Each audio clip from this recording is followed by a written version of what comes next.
How you guys doing? Never better. That stuff never hurts me. Mike? Shut up. How you doing? What? Hi there, everybody. Hi there. Hi. It's me, your designated driver. Woke up, feel great this morning, felt great last night going to bed. I'm looking at two guys that participated in the experiment yesterday. Yes. One of them appears to be bright-eyed, bushy-tailed. Hi. He's the one that I made sure got home last night. Thank you. I thank you for that. He didn't go out to follow up. I'd like to thank Clementine and her husband Augie for giving me a ride back home. Not really home.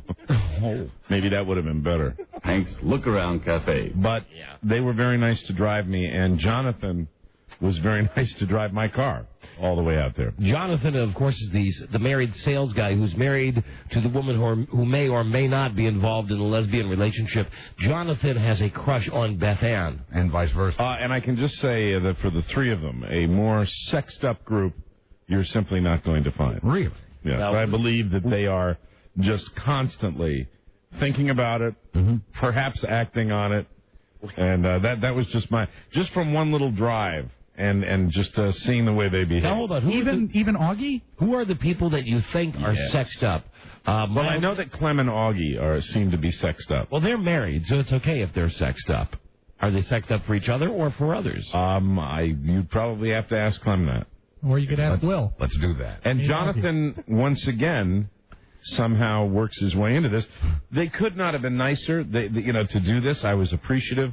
We kind of went our separate ways when we got to the restaurant. They went their way, I went my way. But they, I don't know. I think this is just what I think, because I'm cloudy. I'm as cloudy as it gets, as far as last night is concerned.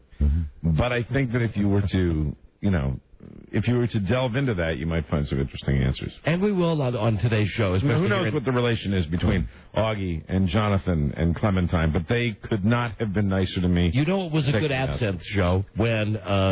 should we point out that everybody that participated in that, nobody, God forbid, got behind the wheel of an auto. Nobody went out and ran into a school bus or anything. Everybody was very responsible. Everybody had a drive. We're good about that. We had a ride for everybody.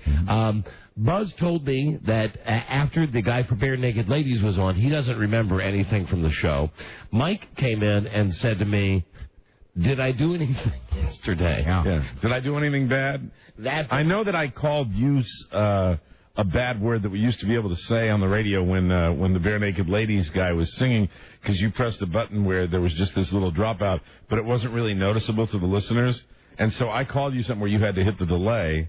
And that's why, I really ruined it. This is the problem when you're working with drunk guys. and it's great. We're out of control. The guy from Bare Naked Ladies is singing. We don't have good acoustics in this studio. This is a crap studio. It truly is. So we've got some... we got some fake reverb happening. Which was nice. We've got his guitar mic turned on, but we can't have all the other mics on in the studio. So the guy's playing and everybody just kind of bouncing their heads. And Mike looks up at me, and apparently he wants to say something during the song. He wants to say, like, yeah, or something like that. And his mic's not on. No. That's not why I did what I did. Why did you do that then? Because you were. It was sounding great. You had it actually mic'd really well, and then you hit a button and we exchanged a look there because you gave me one of these like little flinch looks that you would hit it. And I, being festive, I said, "Hey, you blank." Okay. Remember that? Yeah, I don't remember. That's how it happened. It wasn't you. Had my microphone on the whole, or to a certain enough of a level where it didn't bother me the whole time he was on. The way that I, the sober one, remembered it. Right. Was that you wanted to say something? See, and I don't know. There may have been a dropout at that moment as well. No. All I know is that during the middle of this guy's brilliant performance, we had to delete about 15 seconds of his beautiful song. So I apologize for that. Regardless of what the motivation was, I was the one that said it, and you had to hit. You were drunk. Yes. I remember Stephen Page, and I thought that was great, and I remember the drinking. That was fun. The one thing I'm still not clear on is why didn't we do a show yesterday? Well, listen, we're going to cover all of this in a second. Okay. This is Veterans Day, right? Oh, Mike, are you kidding? It's Veterans Day. Damn right it is. Confirms it. Well, why didn't we get a day off? Because we're not veterans. Oh, all right. We're radio veterans. Yes, you are. That's not playing, Rob. Oh, no. Hear that? That is the sound of a tape that's not queued up. It hasn't re-queued. It'll cue soon. Okay, well, let me know. I'm going to turn it off right now. You let me know, because I've got some guaranteed gold right here, especially with these fellas. That's right, with these fellas, the way they're feeling today, at least the way that one of them's feeling. Mike, you look like you got a boot. You okay? No, I just had, a big plate of Robert the Mailman's lasagna. Oh, it's good. I feel good. It's extra meaty. That was a bright thing to do. I don't feel like I want to crawl into a bed right now. Mike is saying to me before the show today, he says, "You don't understand." He said, "I'm in a bar 3 nights a week." Mm-hmm. He said, "I drink." He said, "That stuff yesterday." Nothing has ever entered my system that affected me more. You went to the bar last night, and you said you had 27 Diet Cokes. I drank Diet Coke I got to the bar, I probably had 2 beers. And then after that, I drank I drank Diet Coke for 3.5 hours. Steady, one right after the other after the other. Trying to sober yourself up. Just trying to feel more in touch with the world. And even this morning, I think I really sat at a table and just stared at at people just last night, just kind of looking around, just going, I went home and had a bottle of water because I felt really dehydrated from the alcohol, and fell asleep around 8:15. That's the difference. Yeah. That's the difference. I stayed out a lot later. Yeah. Trying to, instead of just letting sleep do it. Well, how did you feel when you woke up? Great. Never better. You want to punch him, don't you? You really do. Let's go. No, if you went to bed at 8:15, I can understand why you probably feel great. Well, I got up again. I had a little nap. You could call it passed out, but after that I felt great. Okay, hold on. So when you got home, you were awake for a while, then you passed out. What time did you wake up from your passing out? About 8:45, and then I was up for a half an hour or so. Now we're getting a little more real time here. So you went home up again around 2. You passed out for about a half hour. Yeah. Then woke up again for about a half an hour. And then passed out again. No, just decidedly went to bed at that point. Too much day. Too much day. But either way, look at him. Bright-eyed, bushy-tailed. Let's go. And how's Watley doing? Yeah, has anyone heard God knows. Because he kept going into his show. I heard a lot about that. I assume that Fez sobered up by the end of Ron and Fez. No, you don't know? I don't know. It's pretty strong stuff. Did Stephen Page? Yes. Did he make his benefit? Was he? Yeah. Because he was... he came in and played his song and took it, but he was drinking that stuff, and it has that little 15-minute delay. He's okay. I think he only had one. He limited himself. One. He only had one. Only one. Well, we had 3, right? Buzz and I had 3. Last night I heard Ron and Fez, I'm leaving, and their show's coming on, and Ron said something that was so true. He said the first motor skill to go, and he was talking about timing, and that was the one thing with you guys that was maddening, not being the drunk guy, was everybody wanted to talk at once, and then Mike started getting mad because you normally get mad anyway when you're not drunk. Right. When you're talking and someone else is talking, I know that's your hot button. Right. And absolutely. a couple of times yesterday, you would talk, and then Fez would talk, and then Buzz would talk. Right. I remember especially during the Nancy O'Dell segment that we seriously 3 guys were talking to her at the same time. It was a great segment, though. I think she loved it. It was a great segment. I think, I don't know what the people at Accent Hollow would think. I think it's the best one she's done on the show. But getting mad, it did not, because, this is where I will give this stuff credit, it did not manifest itself like it normally did. I didn't hit either Buzz or Fez. And I think because I really felt in love with the world, until... That's the magic of Buzz's green elixir. Right. And especially at the beginning. You just get literally giddy. Happy. It's the happiest drink on earth. Buzz. Well, we'll get all the stories from last night, and we will also check in with Tokyo Rose. I'll tell you about my dinner, because you know who I had dinner with? Who? I had dinner with Jacob. I like him. The guy who brought I thought he had to catch a plane to Boston. No, he was supposed to be out of town. He came out to the restaurant. We had dinner together. And then he just like he said, about an hour, he left, went to the airport. Yep. You had dinner and then you had breakfast? No. And you woke up and there's blood in your sheets? we can say that. It was cranberry juice. We can say that. He was wonderful. Fellows. Nice man. Hello. Hello there, Mr. Shannon. Hello. This is Scott Shannon. And I'm Milburn Drysdale, president of the Commerce Bank of Beverly Hills and personal banker to Granny. Granny. Jokes and groaners on this sure happy it's Thursday. Are we going to have a little quiz to see who's the author of the groaners today? Not today. They're all courtesy of the complete sheet. I feel great. A joke. Hello. Hello. This is Scott Shannon. And I'm Elmer Drysdale. White House counsel Alberto Gonzalez will succeed John Ashcroft as Attorney General. John Ashcroft plans to devote more time to his two greatest passions, covering up nude statues and avoiding black people.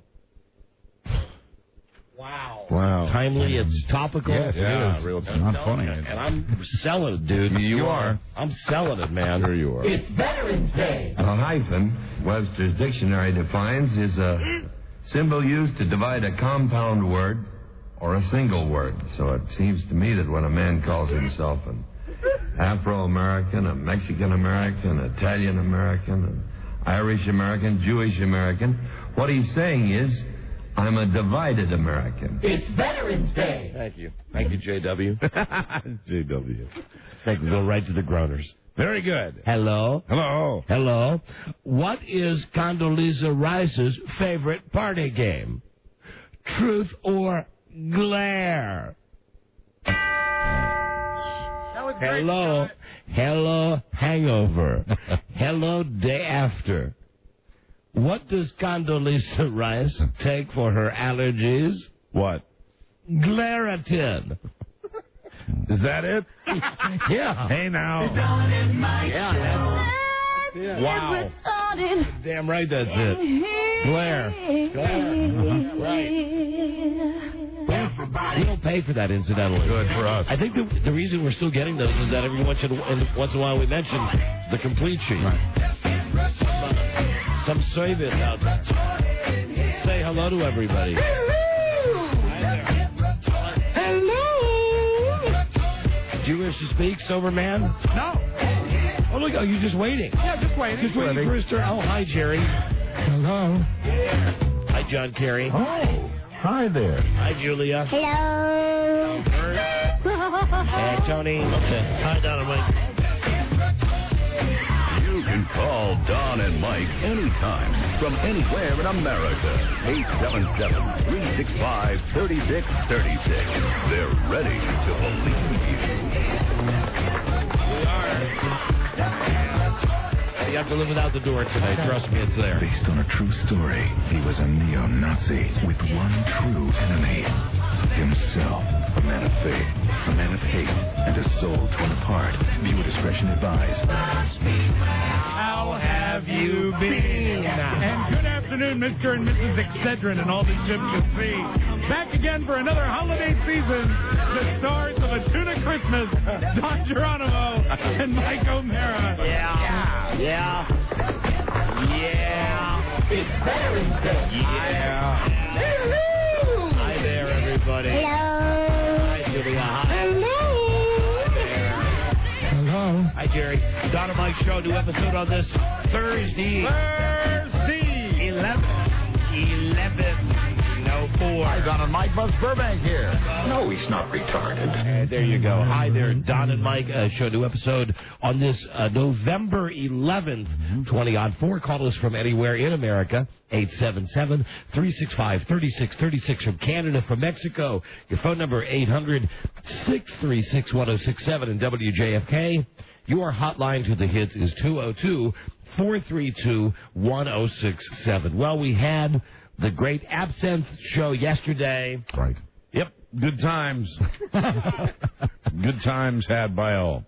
Buzz was way out of his mind, but like he always is, cool, but out of his mind. Mike was happy, out of his mind. Fez Watley from Ron and Fez was... No noticeable difference. Besides... No noticeable difference. Besides being really funny, the only moment with Fez that slightly creeped me out, like the stuff when he talked about Bart, that was cool because I started that. That's right. That's a good joke. That's a good riff. He was nice to and I'm going to, use the Dr. Evil quotes. He was nice to play along with that, like he really doesn't want my son. Right. But Mike, I don't know if you remembered the moment when he pulled up his shirt. Fez pulled up his shirt and showed you the Riddler tattoo. Yeah, right on top of his Tampa Bay tattoo to show me how much we have in common. He's a nut. Yeah. I mean, he really is. And that's the nice thing, and I think we can tell everybody that listens to this show and their show that he is the real deal. Yeah. He ain't right. He's funny. He's birdcagey. Yeah. Anyway, so thanks much to Fez Whatley, who helped out yesterday as well. And make sure you listen to Ron and Fez. They had a real good show last night. Ron mentioned to Fez right in the very beginning. I felt bad for Ron. I felt bad for Ron. Yeah. Their show was funny yesterday, like our show was funny yesterday. But I felt bad for Ron because Ron walked right into what I had just left him, which was, at one point I heard him say, Fez, no one else is drunk. No one else is laughing at what you're laughing at. You're looking at a spot. Mike is not there. You want to reach out and punch somebody. See, at least I had all of you guys drunk together. Yeah, right. And it was kind of like conducting a wobbly orchestra. Right. A class full of slow kids. Poor Ron just had on Fez. Uh-huh. Well, I think you get a real big kick out of it, too, of watching people that aren't quite right. Well, really. You had 3 to watch, actually 4 or 5. Right. What is that thing that John Cleese says that I like so bad? Now, show you the deep side. Okay, good. Yes, the deep side. He said this about Fawlty Towers. He said, if a whole bunch of people in a room are acting crazy, it's not funny. But if you have someone watching people act crazy, someone that is normal to give you like a barometer, reacting, then that's funny. Okay, all right. There you go. So you're John Cleese. And that's what you did yesterday. Right. You did seem to enjoy yourself. You guys inside the comedy mob. You guys yesterday were freaking hilarious. Well, all of you were. We felt great. Yeah. However, I will say that above Mike, above Buzz, above everybody else, Clementine Tran, the Chinese sales girl. Oh, she's a blast. She came in here yesterday, and she downed 2 of the... Now, she is a little... I don't know. She's tiny. She's not a tall person. Little China doll. I mean, mail-order bride, she would fit into a small box. She's tiny always. She's not a... I just said small box. She's a small woman. Yeah. And she's a super happy, lucky person. And my point here is that the boys had been knocking back these drinks all day long. Little petite Clementine Tran came in, power drank 1, power drank the second, and was ready to power drink her third in something like 15 minutes. She was incredible. Some kind of death wish. And she was fascinating woman. She was singing about Madonna yesterday, and she was outing someone here at the station who I think is maybe not gay, but she was insinuating that I believe her. That he could have been gay. And I understand that this continued late into the night. She was on virtually every radio show on this radio station last night. Did she come back to the radio station and go on Ron and Fez? I heard she was on Ron and Fez, and then I heard she was on El Jefe. Wow. So she was all over the place. Mike, before we call Clementine. Yeah. Oh, hold on. How can someone have news about Clementine from California? John? Hi. Yeah. Hey, John. Hey, I just called to ask, can we have a lot more Clementine on the radio? Where are you calling from? Oh, he wants. It said more Clementine. Thought he had some news. He just wants more Clementine. And you're calling from what part of the country? I live near San Francisco. Okay, the north of San Francisco? Yes, in Marin County. What station are you listening on? Well, I'm listening on the one you don't like so much. KHTK? That's right. That's just Mike speaking now. Yeah, I'd like to point out he's not feeling well. That's just Mike after I'm really not, good. I am not feeling ill at all. Okay. I'm very. In fact, I'm feeling a lot better after I hate to admit it. After I ate that lasagna. That'll do it. Robert the mailman's lasagna. You know what that is? That's like when you go out after you've absolutely just done it the night before, You're right. and you get like some McDonald's, and you just it heals you. A big I'm hamburger. having, I think, a carb rush right now. I think in about 10 minutes I might just crash again. Here is Chris in Buffalo. Chris?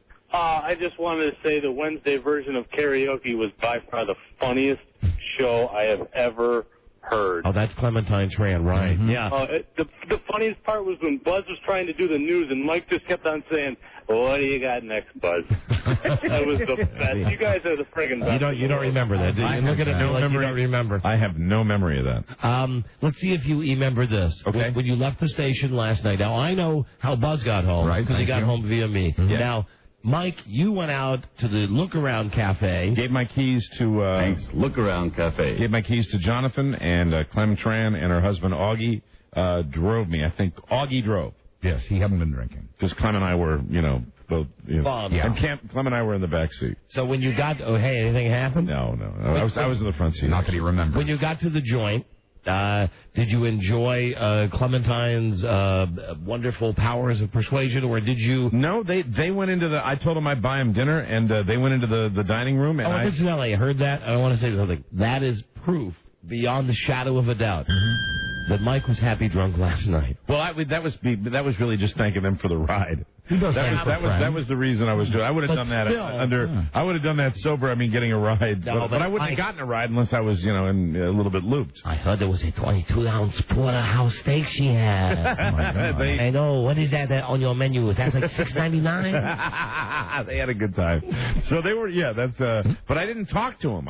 Once they got to the joint, I didn't talk to them at all. I didn't see them until I think it was Jonathan who was saying goodnight. Sneaky. Something's going on, Jonathan. But who I like, and I certainly trust enough to drive my car. I mean, Jonathan was... but there's something going on. Okay, so what can you tell us about Clementine? Because we're going to call her now to see how she's feeling. You're the last person on the show to have contact with her. With Clementine? Yeah. Clementine is a blast. Clementine is a throwback to the old days when you and I were working in the mid-1980s, and we had those kind of station functions. You get somebody like Clementine Tran, I have tremendous expectations for social gatherings at this. All you need is one person like that, and the rest will follow. Bravo. That's what you need. That's Boy, it's been great news. a long time since we've had a real personality in that sales department. Hey, B.A. Yeah. Now, before I call Clementine, see if you can get... Now, I mentioned to B.A. when I came in today, how is everybody come, stringing and struggling in? Well, B.A. sent me an email that said you bumped into Clementine. Was that 7:45 this morning? Yeah. 7:30 this morning. 7:30. She was here this morning at 7:30. And how did she appear? She was in different clothes, which shocked me. I mean, she looked fine. Fresh, perky? How about that? I wouldn't say fresh, but she was perky. Okay. All right. That's fantastic. Thanks, B.A. You're welcome. All right, bye-bye. So just put that in your equation as well, that Clementine was here back at the station for the sales stuff at 7:30 this morning. Wow. That's pretty impressive. She's out. Hey, how many times a year are we doing those shows? Twice? I don't know, Mike. It depends how often Buzz gets his guy here with the stuff. Oh, I'll take care of that if you need it. Well, you want to Let do me it? know. You want to do it next week again? No. I want to do it 4 times a year. You said yesterday this was the last one of the year, so what do you think, January 15th, maybe? Maybe around the Super Bowl. Okay. Super Bowl's like a holiday. Done deal. Hello, Clem? Hey.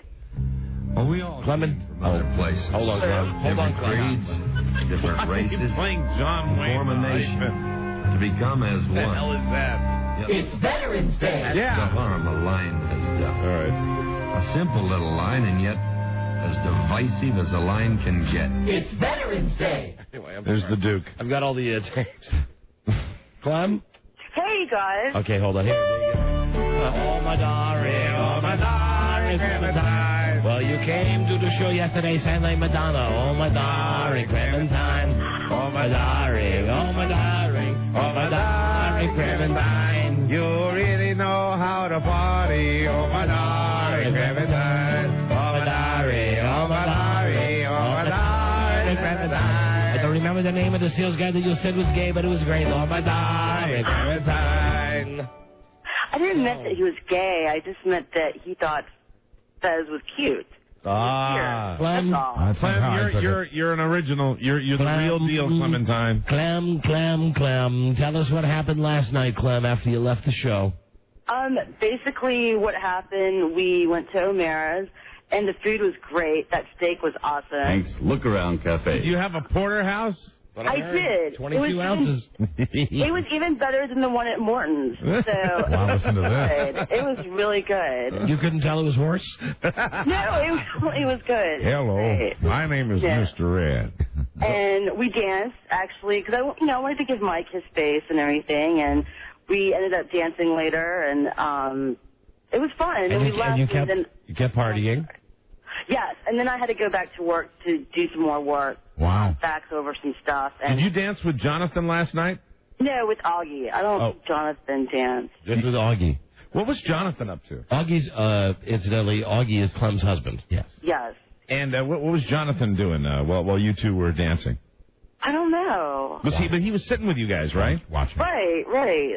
Jonathan is the weird, strange sales guy who is like in love with Beth Ann. But he's a good guy. Allegedly he's a good guy now since you trusted him with your car last night and it didn't show up stolen today. We liked him when he came on the show, too. I mean, that was part of it, too, right? I mean... Oh, and let's not forget, he's got a Mensa pencil. Well, now, see, that's... I'm not sure about that. He's sneaky, though. We don't know everything So, yet. Clem, how did you end up on Ron and Fez last night? And then even with Hefe?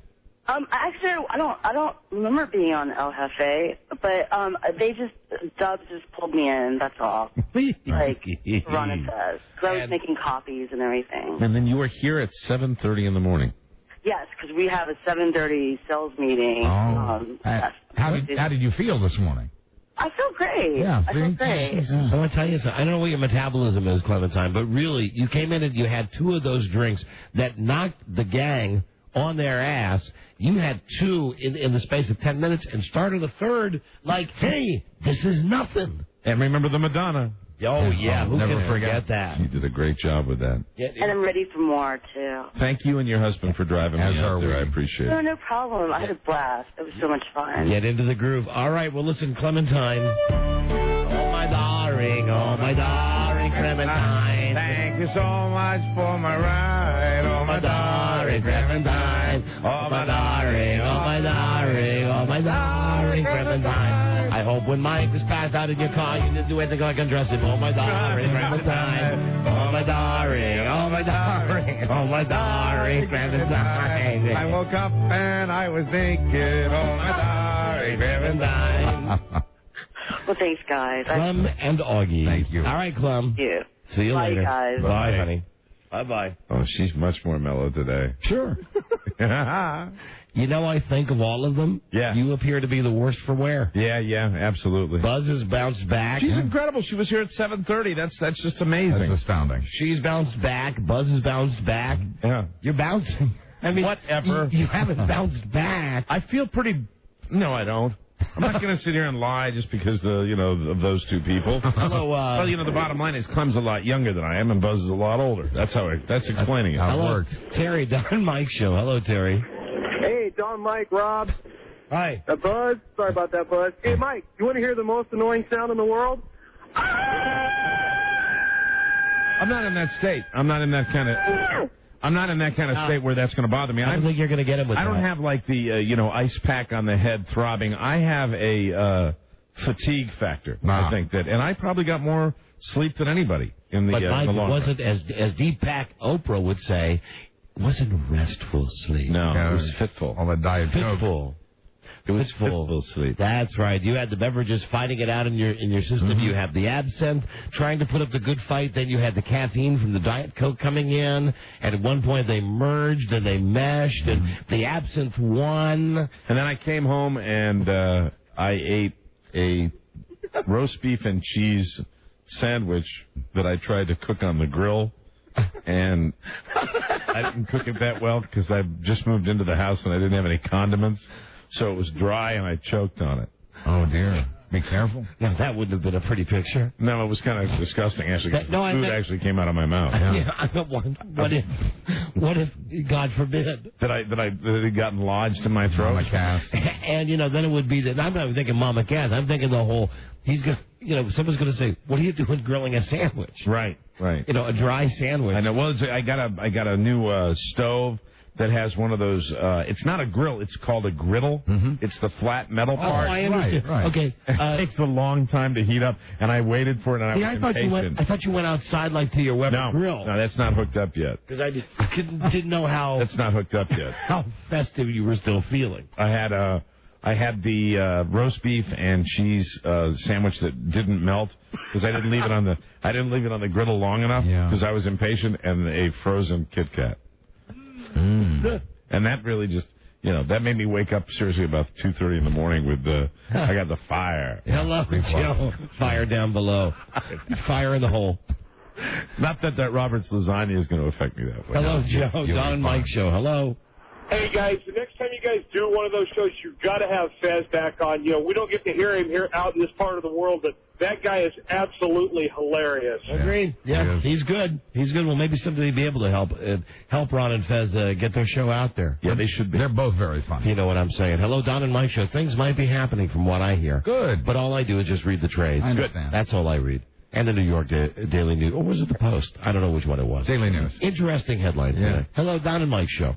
Yeah, I just wanted to inform you that the reason that absinthe isn't sold in the United States is because the active ingredient is poisonous in high quantities. It's a substance called tujone. Stop. Then how come everybody's alive today? Alcohol is poisonous in the wrong quantities. No, it's illegal in this country because of a bad rap, a bad reputation. I'm sorry, you're disqualified. You don't know what you're talking Ladies about. and gentlemen, look up Thujone on the. Sir, I have read more about Thujone than you will ever know. Really? Yes, really. Do you have one of those cool T-shirts that has the molecular structure on it? Not yet, no. But someday, a boy can dream.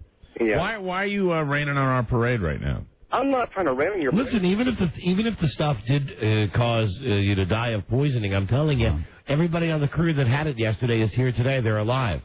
So it's a miracle. In Europe, they sell that in restaurants and bars over in Europe. They sell it as a regular liquor. Right. It's a regular liquor. They sell it in juice boxes for kids in Europe. That's just way ahead. Europe, they're way ahead over here. That's how safe it is. They are. Okay, get out of here now. Okay, bye. All right. Okay, see you. Okay, bye. Try to enjoy life. Ask Hello, Don and Mike show. I will tell you more than anything I've ever consumed. I would say this to anybody. I wouldn't try that. Unless you're, with friends, and maybe you do have somebody like Dom was yesterday that is responsible in the room. I mean, I just think it's not stuff you want to play around with. Well, I don't know what kind of warning that is, or why the hell I think you just did a commercial for it, actually. But seriously, I would not have. What did the fella Jacob say yesterday? He said what? Well, that's what I called him, Jacob the Lion. Jacob Smirnoff. I said, he said 3 or maybe 4. I think it's 3, and I think, if you did more than that, you're going to start playing with fire. That guy Jacob had, I think, 5 or 6. No. By the time he left yesterday. Yeah. Really? He had, by the time we asked him how many he had, this I distinctly remember, he was on his 3rd, maybe starting his 4th, and I saw him out in the hallway. Did you see him when he was pouring the water over the sugar cube, though? Did you see the hand? Steady? No, I did not. Steady? No, there's a little... Well, that's because he hadn't had any yet. Yeah. You have the shakes happening? And the bad shakes? I don't know. It looked to me like maybe there was a tremor. Hello, Don and Mike show. Hello. Hello, gentlemen. Hi there. Doing? We're doing great, thank you. Great. I just want to let you know that you can buy it in the United States. I'm a beverage distributor for adults, and I sell it. Well, here again, sir, God bless you, but no, the stuff you're selling doesn't have Thujone in it. That's the American fake absinthe that really isn't the same thing at all. Correct, sir. It doesn't have the wormwood abstract. Right. I think it's spelled ENTE right at the end. Absinthe. Correct. Absolutely. Yeah, that's the phony stuff. Oh, you Boy, is Buzz? Is Buzz an expert on this or what? Yes, he is on top of it. So the stuff we had yesterday had that worm. That was the real stuff. Yeah, and the best tasting wormwood. Right. Hello, Don and Mike show. Hey, Don, Mike, how you guys doing? Hey, how you doing? Hi. Hey, Mike. Buzz, hi, how are you? You guys were hilarious last night. I loved your show last night. It was wonderful. And I'll tell you what Buzz wasn't into last night. Was walking in a straight line down in the parking garage. That's overrated. Trying to load Buzz into the car. Right. I got a lot of this walking in circles and then going, hold on, I want to go over here for a second. I want to walk over here for a second. I want to just walk over here. Hey, so good. And there was nobody over there. I'm over here now. Wanted to walk over Nobody you could see. Yes, hello, you're on the air. Hey, you guys were great last night. And I just wanted to say, Mike, Don, I'm sorry. Well, actually, both of you. The interview you guys did with Brian Wilson a couple weeks ago or a couple days ago, that was fantastic. That had me so moved. Yeah. He really gave a great interview. Right. You set that up. Okay, thank you. All right, Don and Mike show. Send me a fan letter. Don, okay? thanks you. I don't want to hear that crap on the show. Send me a letter. Is that what it is now?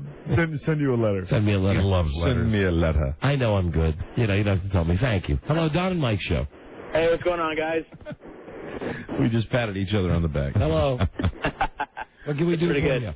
I was wondering which bottle it was you guys drank yesterday, because I went to the website last night, and I was like, 5 or 6 different kinds. I was thinking about Buzz? the same one. I have to recommend the Absinthium 1792.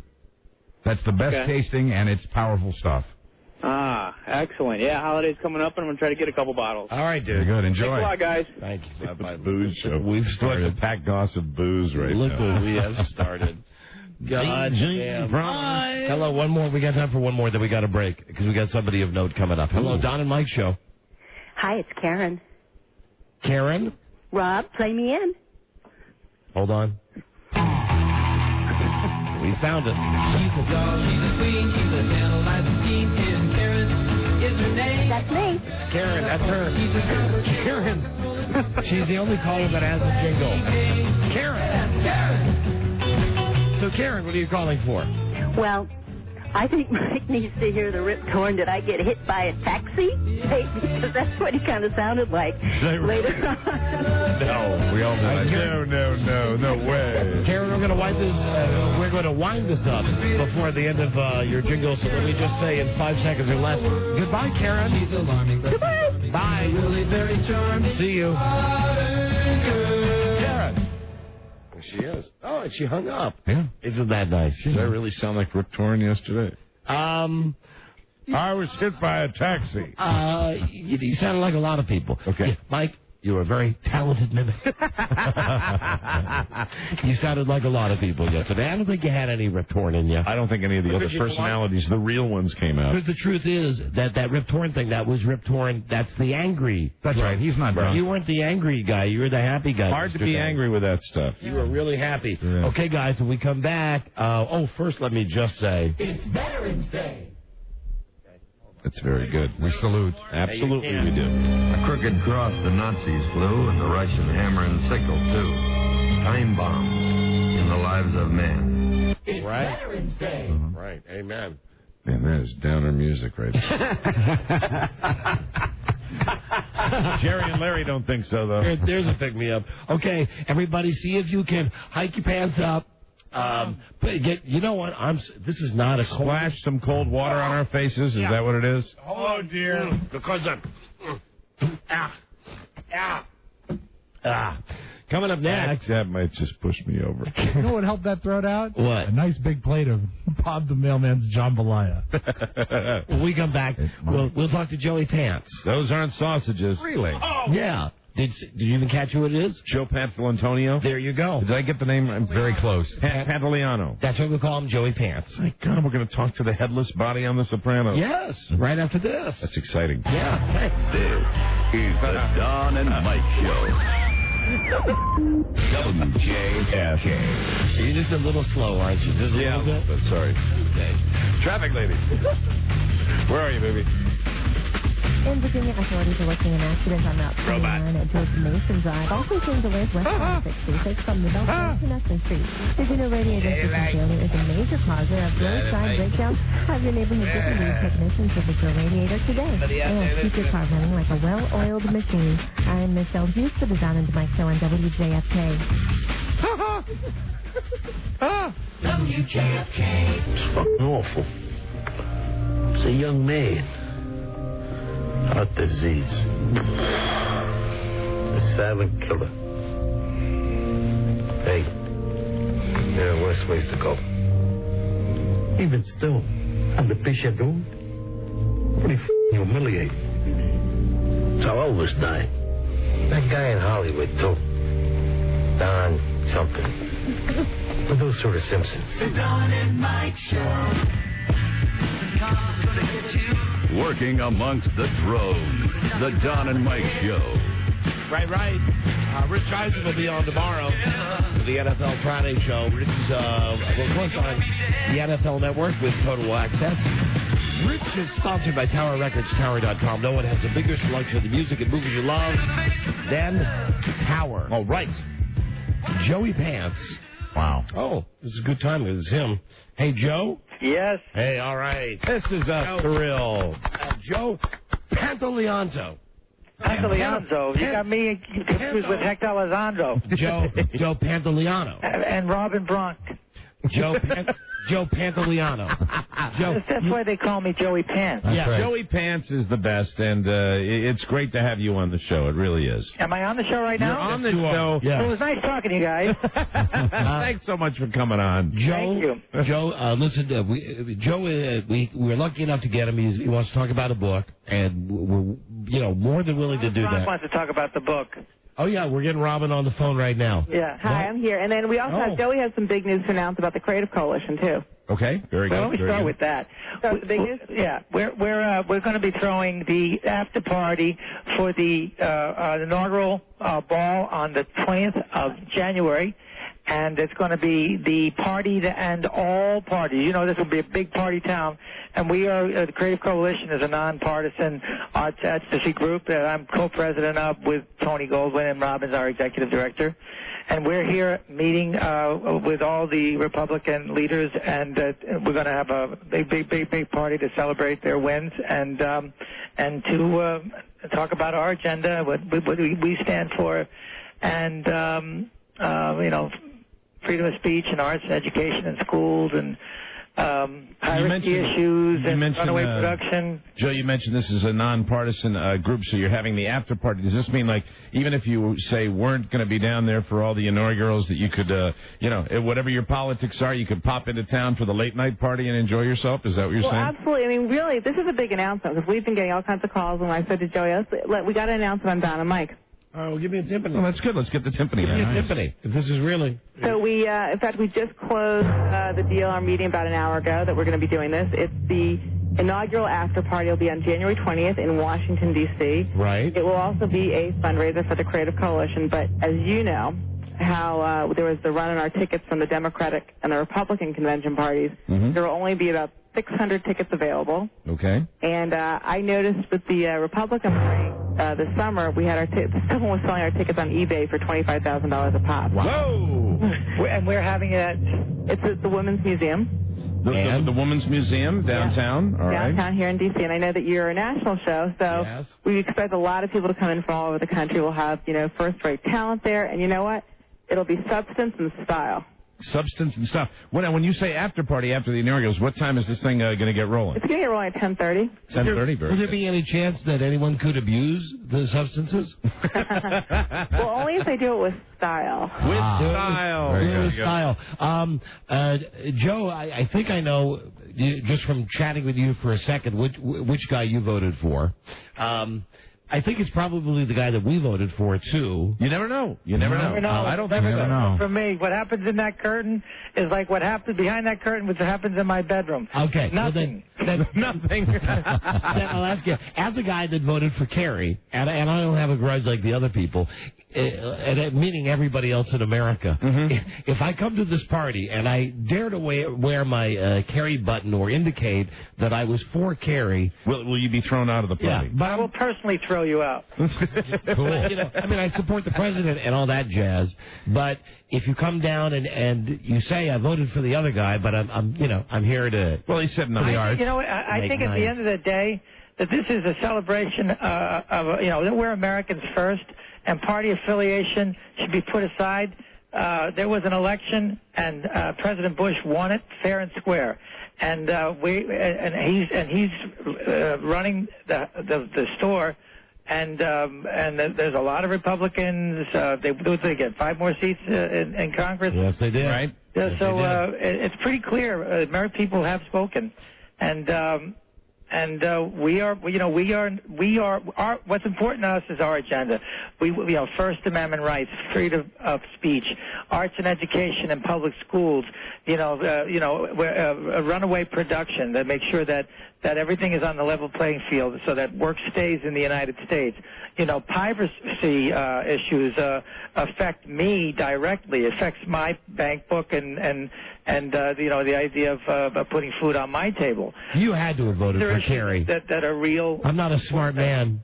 You don't think so? No. You guys don't think so? He's not going to tell us who he voted for. But I'm just guessing. I mean, are you guessing who I voted for? Yeah, because I'm guessing with the things that you're talking about. You're living in the past, brother. You got to be in the now. Now, brother. This is the 10th of November. No, it's the 11th of November. Okay, see, I'm not even living in the now. These tickets, now, are the tickets available? We've announced this thing for people. Can they go get these tickets now? Absolutely. They just need to call. Our Washington office is handling it. It's 202-543-9700, or they can go to our website. That's www.tcconline.org. And I guarantee you these tickets will be sold out in the next 2 weeks. Is this a black tie function? You know what? It's a festive. It's an open collar. It's the after party. Everything's black tie, so people will show up in their tuxedos. But by then, it's going to be like the old D. Martin, Jerry Lewis look. There you go. I like that look. That's before great. we talk about your book, Joe, just because you're here, I have to tell you, The Fugitive. You're brilliant in that movie. I love you in U.S. Marshals. The Sopranos. Obviously, you didn't see Dr. Vegas. Well, I wasn't going to bring that up. That's okay. It died a swift death. Yeah. And and God bless America for it, and God bless CBS for taking it off. But a lot of this is a man that doesn't have trouble getting work. How are you, Joe? You get asked this 1,000 times, but I'm sorry, it's the only time I'll get to ask you. Maybe these people get to hear it. The reaction from your role on The Sopranos, especially the very end. Probably, in my opinion, the greatest moment, the most dramatic storyline in the history of The Sopranos. That's the way I look at it. The greatest moment in Sopranos history. But it had to be. For you guys to say that, it's really nice because we've gone through another season since that happened. Right. So it's like to maintain my legacy, I got to worry about season 6. And David Chase has had, a lot of resting time. I guess they start shooting season 6 in March, so I just got to mind my P's and Q's. Although, it's like everybody's getting their due. Michael just won the Best Supporting Actor Emmy, and Drea won it. Steve was nominated. I won one. Jimmy and Edie have won a bunch of times. The show has won. Listen, most of the stuff that I do, 90% of the work that I will have done when I retire was work to put food on the table, and in that 10% is where my legacy lies, and and The Sopranos is up there with the film. I have to ask you about that scene because I know we were talking about it, and everybody was talking about it, but the experience, I don't even know if you watch your own stuff, if you like to watch it or you don't, but the experience, I would imagine, of watching someone holding your head up, that had to be, what did that feel like? I don't know what it had to be like if it was me. What did it feel like looking at that? Well, I didn't watch it. You didn't? I don't like watching myself. Okay. Being an actor, one of the occupational hazards of being an actor is you watch yourself grow old, and I can't frankly stomach the sight of me, and so I didn't watch it. And that whole thing that happened in the storyline was done with a stunt guy. And a dummy. Right. They used the other dummy, not this one. What about one last thing about The Sopranos? Maybe you're the most famous scene. I sound like a retard saying this was so great, but because it was a great dramatic moment where you brought the girl out back at the bottom bing. Oh, horrible, yeah. And it was, and also you should know that you changed the way that guys said the word whore. Thank you. For a couple of years. How's that for a compliment? You know, Robin and I are pitching the book 5 Minutes with the President, but by the book that I wrote, Who's Sorry Now, about growing up in New Jersey. My mom used to say she would give it 2 syllables. You know, hoo-ah. And so I was imitating my mom when I said that. Wow. It really caught on. I read your book, too, and your book that you wrote by yourself, and we'll give the book with Robin a plug. The book you wrote by yourself is really good. Thank you very much. Actually, I wrote it with David Evanier, but we were very proud of it, the New York Times bestseller, and I think you should read 5 Minutes with the President, because there's a bunch of, it's like 55 high-profile celebrities with their agenda, and, you know, what they would do with the president. At that time, it was, you know, whoever the next president is, and I think some of it's really funny and some of it's real serious. I think it's a good read. Well, you know, it'll be great if people buy the book. It's in the bookstores. It's on Amazon.com. A lot of the celebrities will be in town. They can autograph the book and make their money back on the tickets. Wow. Now, what is this thing we're doing tonight? We should tell them we're here to celebrate Chaz Palminteri is coming in tonight. I like that guy. Let's talk about that, Robin. Yeah, we are hosting the Washington, D.C. premiere of Chaz's directorial debut on a feature film, the film Noel, which stars Robin Williams and Penelope Cruz. Paul Walker. And Adam Arkin.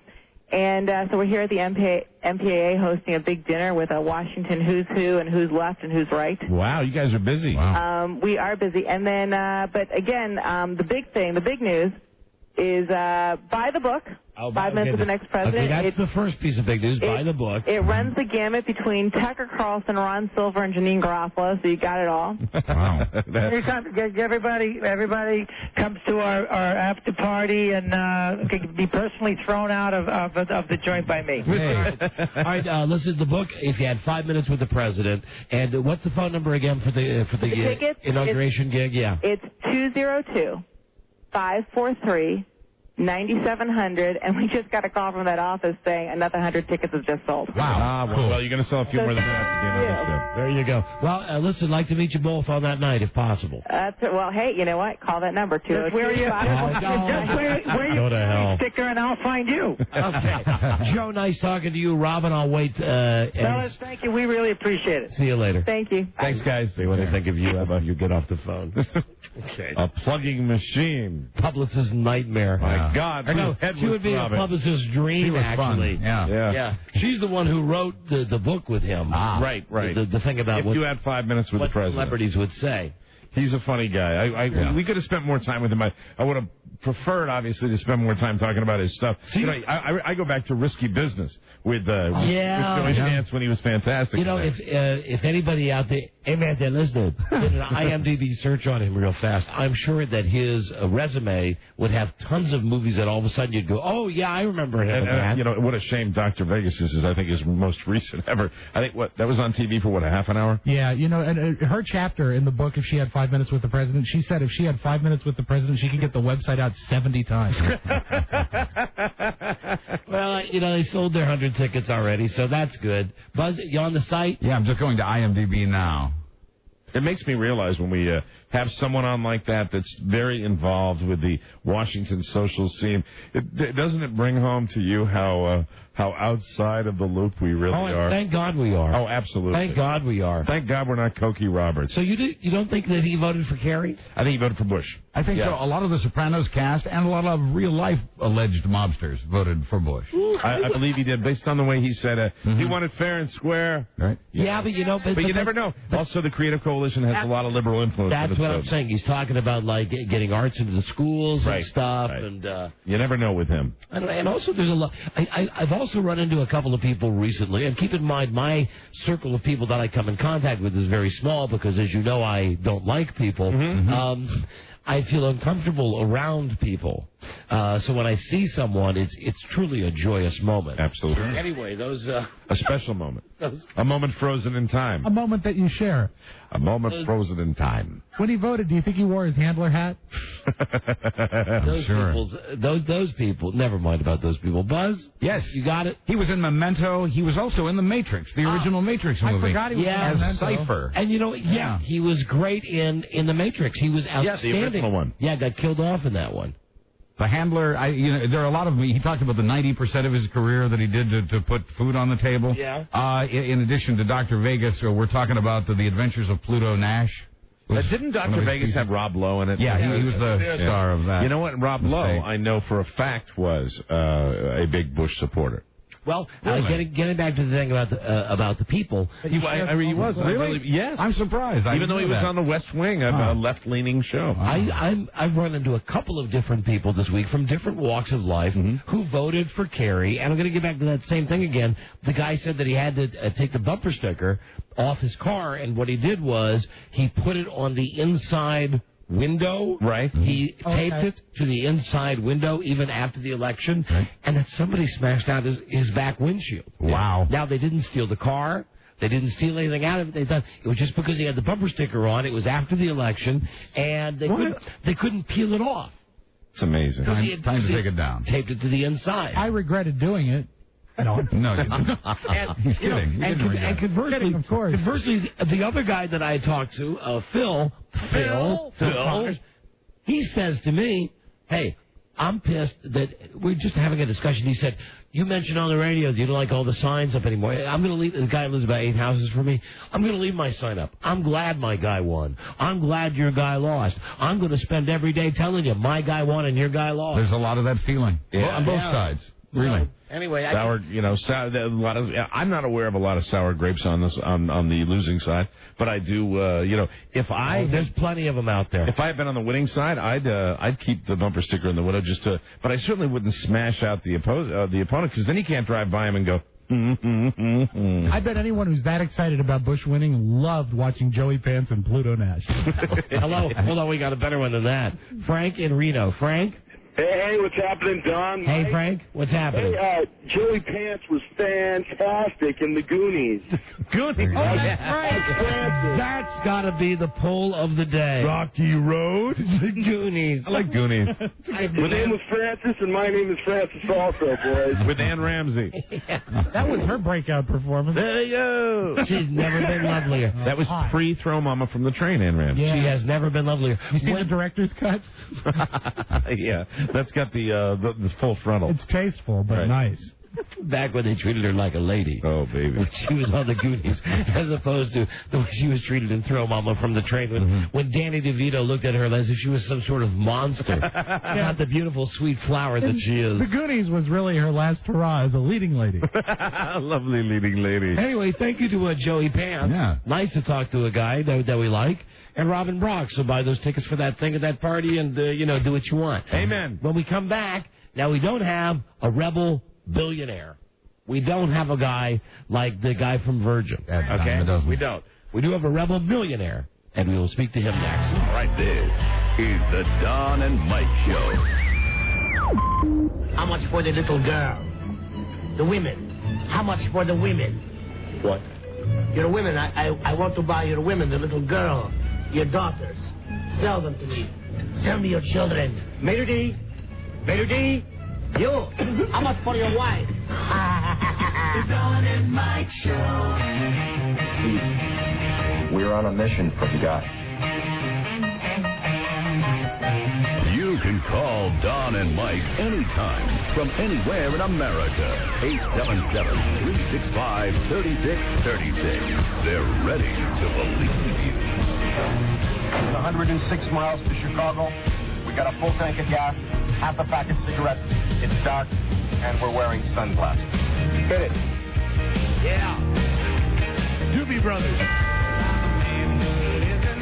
Right at the end when they really started to not know what they were doing anymore. Broadcasting with a belated sense of urgency. But I love Don Geronimo and Michael Mera. But I love them, the Dubious Brothers. Was that their last hit? Yeah, it was. And I love that stuff. Music is the doctor. Let's do a station break. Rochester, New York, that's a 10-year affiliate for us on WHTK. Dallas, live 105.3 FM. How about Wilkes-Barre, Pennsylvania? WARM. And shout out to Sacramento. The mighty 1140 KHTK. Been there a long, long time.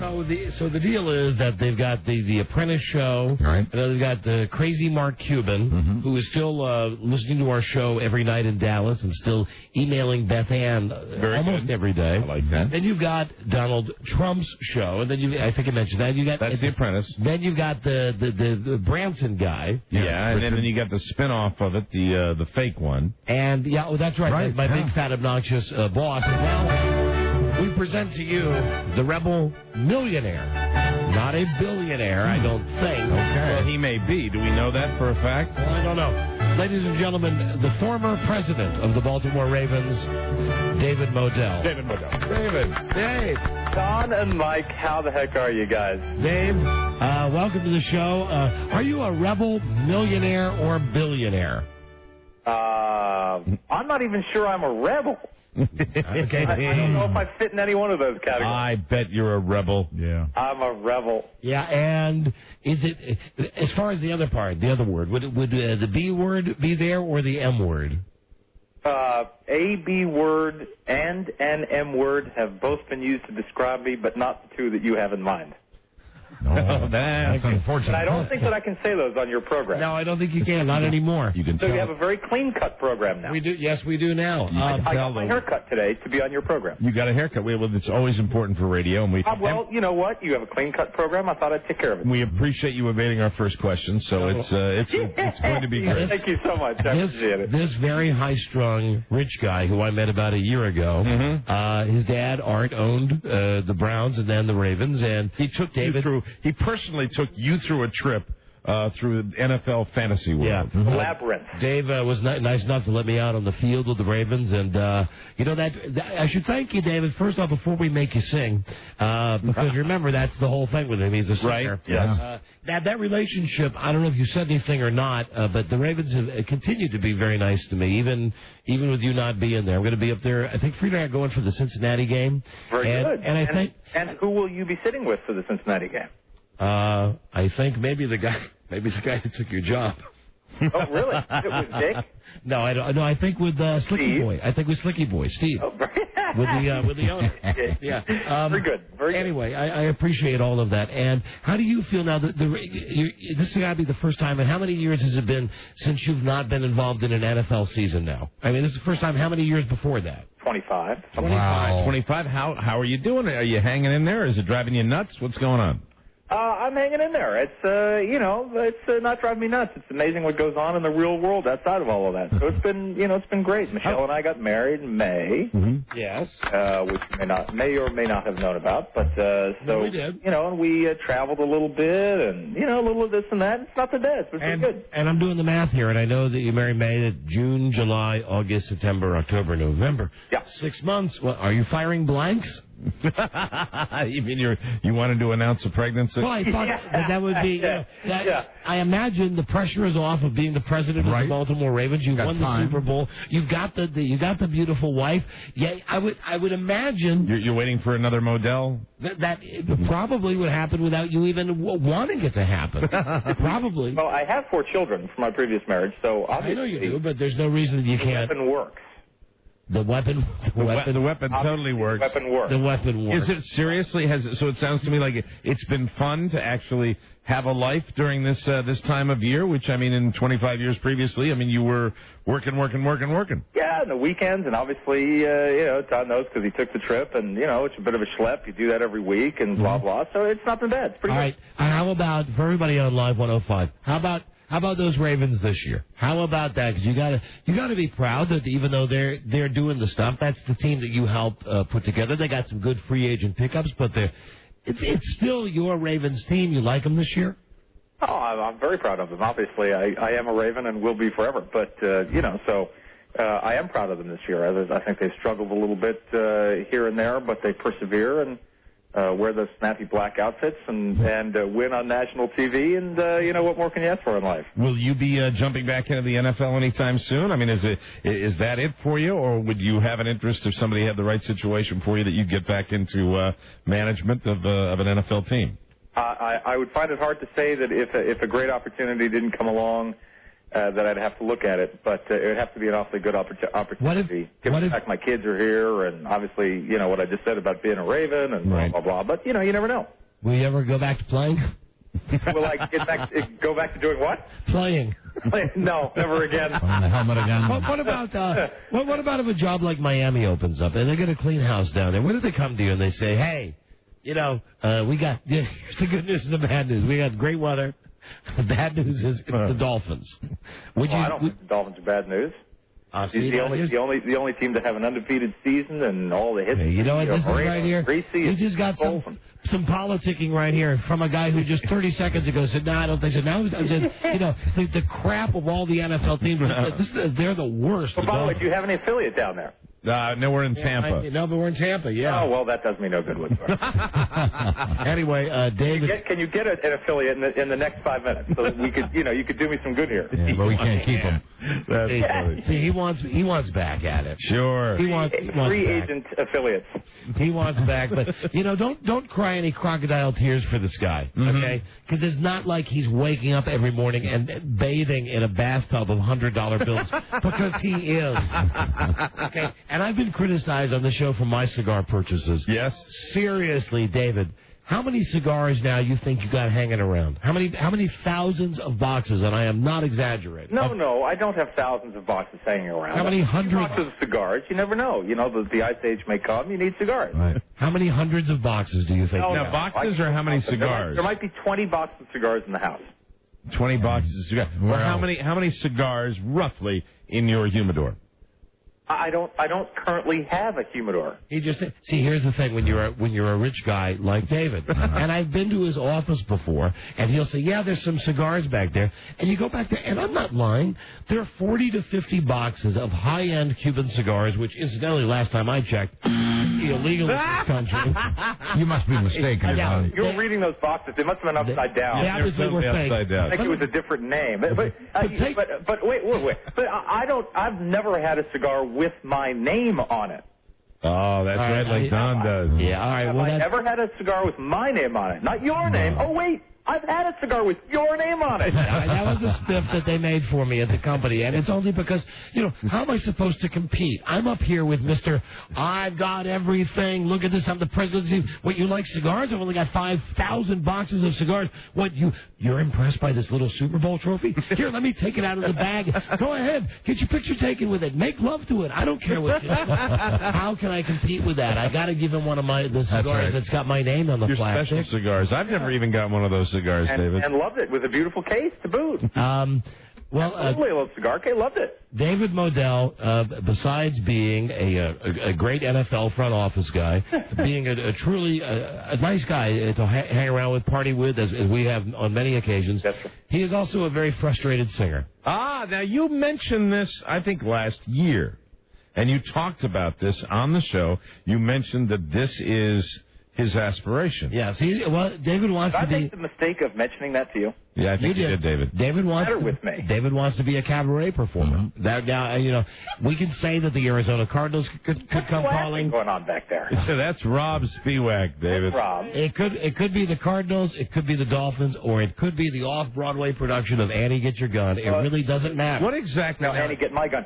No, how about the Cafe Carlisle? Because Bobby Short's going to retire. Is that the style you want? I was just going to ask that. Well, that would be a pretty groovy gig, because that seems like a great room to work and all. But but there is something to be said for the John Bon Jovi moment in your life, No, well, which is it, David? I mean, my God, there's a huge. Well, we're going to get David to sing something for us now. All right, very really? good. Yes, we got some karaoke here.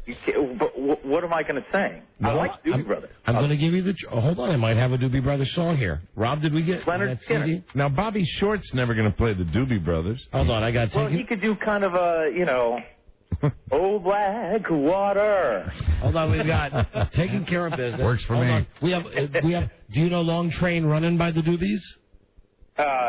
You know what? I'm going to be a little light on the lyrics here. Okay, hold on. Then let me give you a bunch of songs that we have for karaoke.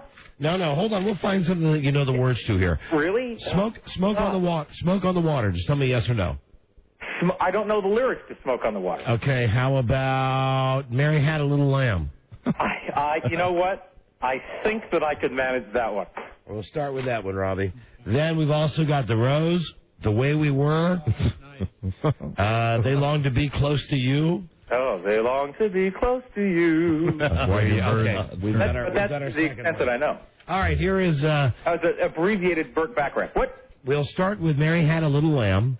Right. Ladies and gentlemen, former president of the Baltimore Ravens. This is a special moment on the show. Am I singing a cappella, or is it music? Oh, no, we're going to feed the music down the phone. You'll hear it. How do you know what key this is in? You'll know. It's in the key of karaoke. In the key of karaoke. The Rebel millionaire, Dave Modell. This is my reality show. Mary Had a Little Lamb, David Modell.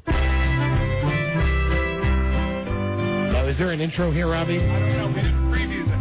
You really? I assumed that there was an intro. Do. Yeah, no, hold on, David. I think hold on. I think this is your intro. Like the disc jockey would. No, hold on. Not yet. Right here. That's it. Little lamb whose fleece was white as snow. I wish we could pick a better song for him. Step up and sing here. Bobby Short would never sing. Why did I not come to your studio today to do this? Yeah, I don't know. You should have done. I could use the high-tech JFK to... Well, okay, what do we got here? Actually, I should go up and get in the bathroom so I can get a little reverb off the toilet. David, here we go. Now, I'm sure you know where to jump in on this one. I don't know what the... Why do birds suddenly appear every time you are near? Hey, Mike. Thank you. Why do birds suddenly appear? That's very nice. All right, take it away, David. Every time you come near. Come near. Do it. Like me, they long to be on Don and Mike. Now I'm giving you some nice reverb here. That was good. Yeah, that was... Do you know the second lyric? I have no idea what's going on. Every time you walk by. And now, David, you take it from here. Like me, they long to be close to you. On the day that you were born. I gotta go. The angels got together. I gotta go. Are you going to stop set now? This is real. This is on national radio, isn't it? All right, yeah, this is on a national show. National coast-to-coast radio that I'm embarrassed. Did you... Turn that off. It's good, I thought I might get a job. Now there's no... Anyone who's listening to this is thinking, you are such... Hold on, David. No, you're doing I tell fine. you, he's got perfect pitch. David, let's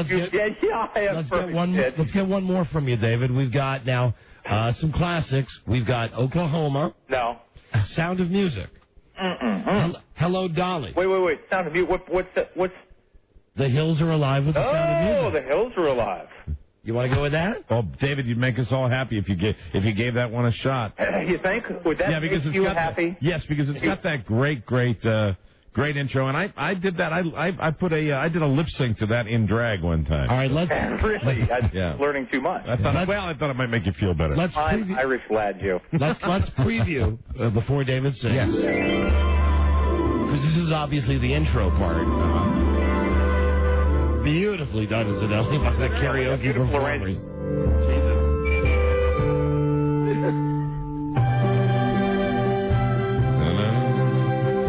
All right, this is leading up to it. They've got a pretty good version of the intro. Still wouldn't be. I'll know this. I know this by heart. I will cue David Modell on the count of three. No. Are you ready? Oh. 1, 2, 3. The hills are alive with the sound of insanity. There we go, ladies and gentlemen. Thank you very much. Okay. All right. Oh, God. Oh, I'm going to be unemployed forever. No, you'll be fine. Underemployed forever. So you really like singing, right? I do like singing. Yeah, normally I would like to have an opportunity to kind of if I were to really sing in front of people, I'd like to rehearse a little bit and get my chops down and not smoke 18 cigars a day. So it's still just a fantasy, and you haven't put together the complete lounge act yet. Well, no, when I was in college, which, it was a brief stint, I was on stage. I sang and did shows and, really performed. Can I request, David, from the Beatles collection, we have Yesterday. You have to know that one. Hey, Jude. The Long and Winding Road. I saw her standing there. Get Back. Everyone knows. Oh, Get Back. Jojo was a man who thought it was... Yeah, okay. Thought it was I don't know the lyrics that well. No one knows. Yeah, I know. Doesn't matter. Here we go. One more with the Rebel Millionaire. I can embarrass myself without knowing the lyrics? Of course. Thanks, Rob. This will be pretty obvious that we're... No. Yesterday. Oh, he wants Yesterday. Make it right. Oh, that'll be pretty. Okay. Yeah, that's his style. Okay. It's the Bobby Short thing. And, again, this will have a short intro, I bet. David Modell. Right here. Yesterday, all my troubles seem so far away that it looks as though I'm here to stay. Oh, I believe in yesterday. That's it. Very nice. David. That was not bad. Man, he went up. Not bad at all. We got a little range on that one. Hey, way to go. So this is how you pay back our friendship. This is how you do it. I'll tell you something. You sing better than Robert Kraft does. You might be. There you go. You might be the best singer in the NFL. Put that on the poster. This is what you've just made my day. Better than Bob Kraft. This is what drew me to this guy. This guy is like not your typical tight ass NFL guy. No, he's not. Obviously, he's a lot of fun. Oh, David, one thing. Yeah. Tomorrow we're gonna have the smarmy. Say that in the nicest way. Rich Eisen on. We've established a bit of a tradition now. When we have anybody on the show related to the NFL, players, managers, coaches, whatever, we've got a message that we'd like to give, a negative message for Rich Eisen. Why a negative? Can you sing him an insult? Because it's fun. I'm not going to singing insultogram. Yeah, it's just funny. Who was the Ravens player that we had on that was just that called him we had a Pop-Tart? Terrell. I always screwed up Suggs. Terrell Suggs. Oh yeah. I heard that. Oh, that was great. It's your program. So he was on, and then Charlie Casserly was on, and said something about him. If you want us to help you with something, it could be like, hey, Rich Eisen, hi. This is David Modell. Since I've been out of football, I've had a lot of time to sit in conference. One of the nicest things about being out of the game is not having to deal with guys like you. Yeah, now I can reflect on what a total load you are. You're a creative guy, David. You can do it on the fly. You've got the background in theater. My mother taught me to never say anything nasty to No, but then you're just kidding here. You're not really saying anything You're not saying nasty. anything really bad. You're just having fun. I actually want to wish him well. I hope the gig is going well. Well, it's going well, and tell him that on your own time. Couldn't you just say like, hey, Rich, this is David Modell. You're a jerk. Or anything. Yeah, why would I say that? No, go ahead. Yeah. All right, go ahead. We're going to record it. Let's roll tape on this. This is a good one. In 3, 2, 1. David Modell. Hey, Rich, this is David Modell, formerly the president of the Ravens. Given your choice, because you're so erudite, would you prefer the fridge or the twins?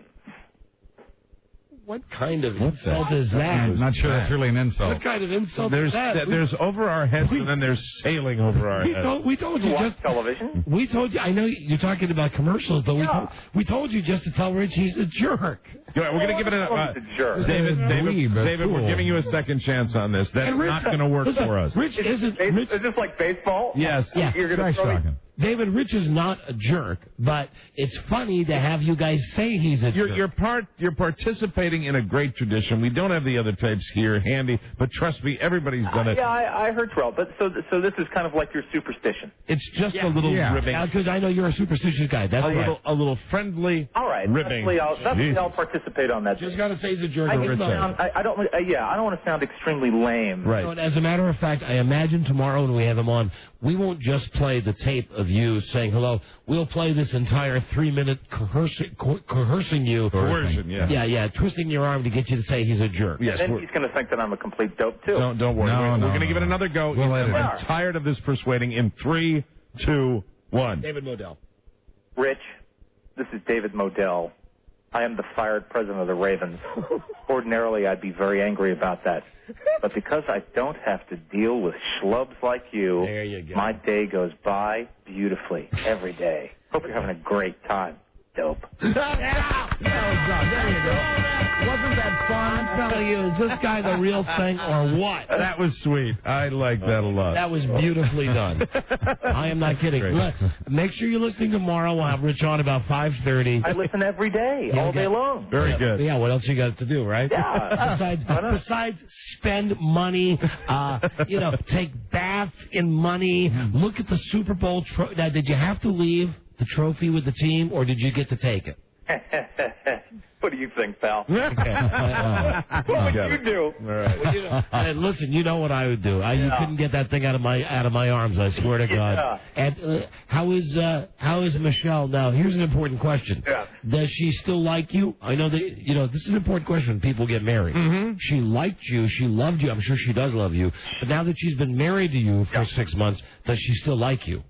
And more importantly, have you come up with a plot yet to cover up her untimely demise? Because I'm just saying, most married guys either go one way or the other. I would say that I'm still. It's still 5.5 days of the week she still likes me. So that's pretty good. That is excellent. That sounds like a newlywed to me. Progress. She's great. She loves me. She still loves chicken cutlets. and things are going so good on your part. Not even one time during the last 6 months have you ever thought about something that might just look like an accident? Don, you have to remember, he's a newlywed. You've been married for 20-plus years. I know. He's not going to relate to that. I'm just No, I haven't, but if Michelle is listening, please don't give her any good ideas. Yeah, or absolutely could be the other way around. Yeah, it could be. Oh, David, I'm up here doing some work on the street. Can you help me? Oh, it seems I've sliced your head clean off. Well, yes, I've seen Dirty Rotten Scoundrels. With that turkey cutter thing, that electric turkey cutter. Right.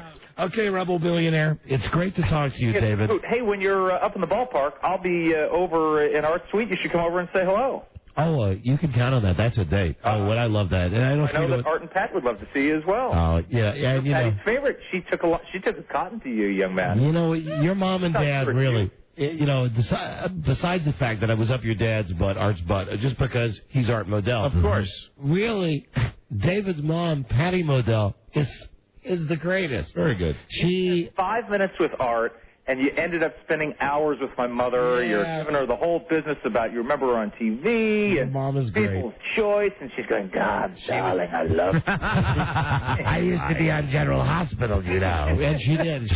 David, great to talk to you. We'll see you at the Cincinnati game, and what can I say? Keep living the life that all the rest of us wish we could. I will practice hard for you. Beautiful wife. Thanks, David. Thanks for coming on the show. Good to talk to you guys. Be well. Bye. Tell your money I said hi. That laugh. He's truly nuts. Yeah. What, Mike? Is he gone? Yeah. That's like Ken Stevens walking out of our office in the old days. It's like we didn't want to leave the room. I don't know who didn't want to leave the room first. Anyway, that's Dave. He's the crazy millionaire. Okay, so long. Yep. Okay, and bye. We got a break. We'll be right back. Oh, we'll see. When we come back, we'll get some reaction from yesterday's show from a totally innocent bystander. Oh, very exciting. Nancy Yodel. Oh, we'll be right back. Yeah. This is the Don and Mike Show. Go crazy someplace else. We're all stocked up here. The Don and Mike Show. How are you anyway? The Don and Mike Show. Let me see. I had stuff that I was supposed to read. We're giving away a Carnival cruise next week to the destination of your choice. Wow. Courtesy of AOL for broadband. That's a nice prize. And, Rich Eisen will be on tomorrow from the NFL Network. Yeah, wait till he hears what David Motel had to say. Which is brought to you by Tower Records, Tower.com. No one has a bigger selection of movies and music you love than Tower.com. I'm done with that today, right? No. They probably don't want to hear that right after I've read it. I'm done with this today, right? That's the last time I have to read that piece of blasphemy today. Hey, it's not blasphemy. It's good info. I only said it to hit the intro. You did? Joining us now is a girl who I believe could have been emotionally scarred by yesterday's episode. We're going to have to make sure she's okay because you guys were out of control when Nancy was on the phone. I wouldn't have any memory. I don't recall that. Now, I know that she's got stuff she's going to want to talk about from her show. And I want to Access Hollywood. But I do want to make sure she's okay. Here she is now. Oh, Access Hollywood, 7:30 on NBC4 around the country. Please check your local listings. Here's Nancy O'Dell. Nancy? Nancy? Oh, Nancy. I'm emotionally scarred. I can't speak. How have you been, Nancy? I have been just fine. How have you been? And more importantly, how are you feeling today after yesterday's episode? Let's go to Mike and Buzz. Mike, Buzz, tell her how you're feeling. Buzz, why don't you go first? I don't remember doing a show yesterday. Hi, Nancy. I feel very bad today, Nancy. You feel like, what is like the absent hangover like? Well, the absent hangover, I think about 11 o'clock this morning is when it was finally I felt like it was out of my system. But I'm dragging today. I'm very, very tired. Do you have like a headache? No. Nausea? No nausea, no headache. It's just I just feel like I was at the party a little too long last night. I feel great. And I think that you were. Maybe. And, hey, but you know what? Can I say, really, the very last thing that I did before the lights went out, before I passed out into a beautiful slumber, was on my TiVo. I watched Access Hollywood. Oh, you're so cute. And I can prove it. I am telling the truth because I was really amazed in my stupor, my drunken stupor. I was going, 60 years old. Diana Ross really is hot. She is, though. At least she recognized what was going on in your absent mind. You know what, 60, and she can relate to that. What I thought was interesting yesterday, I don't know how you could react, Nancy, because you're on a telephone, you hear disc jockeys screaming at you, but I had 3 guys, and one of them whose sexuality on occasion has been brought into question. Talking about Aunt Fez. Yes, Aunt Fez. We don't know really where he comes from. But we had Buzz, Mike, and Aunt Fez, and all 3 of them were jockeying for position with you. Each of them wanted to say the cutest thing. I wanted to impress the lady. That would impress you. That's what I wanted to do. And I think, Mike, on more than one occasion, as if you had just bought a television, you kept saying, Nancy's very pretty. Here's what I knew. Like you just figured this out. I'll say that sober. Because I get home a little too late to watch the show locally. I have just recently moved to a new house, gotten everything up and running, and now I TiVo it and I watch it always. And so I think the combination of that and the absinthe just caused me to lose control. Now, what did you think? I know normally you must hang up the phone with us on a normal day and just want to throw up anyway. But no, I love my normal days. Yesterday was just, it was a little more of a circus, but it was entertaining. It was like kind of, instead of watching a train wreck, kind of listening to a train. That's exactly I love you no matter what way. That's exactly it. So tonight, and Mike, last thing about last night when you got home. Yes.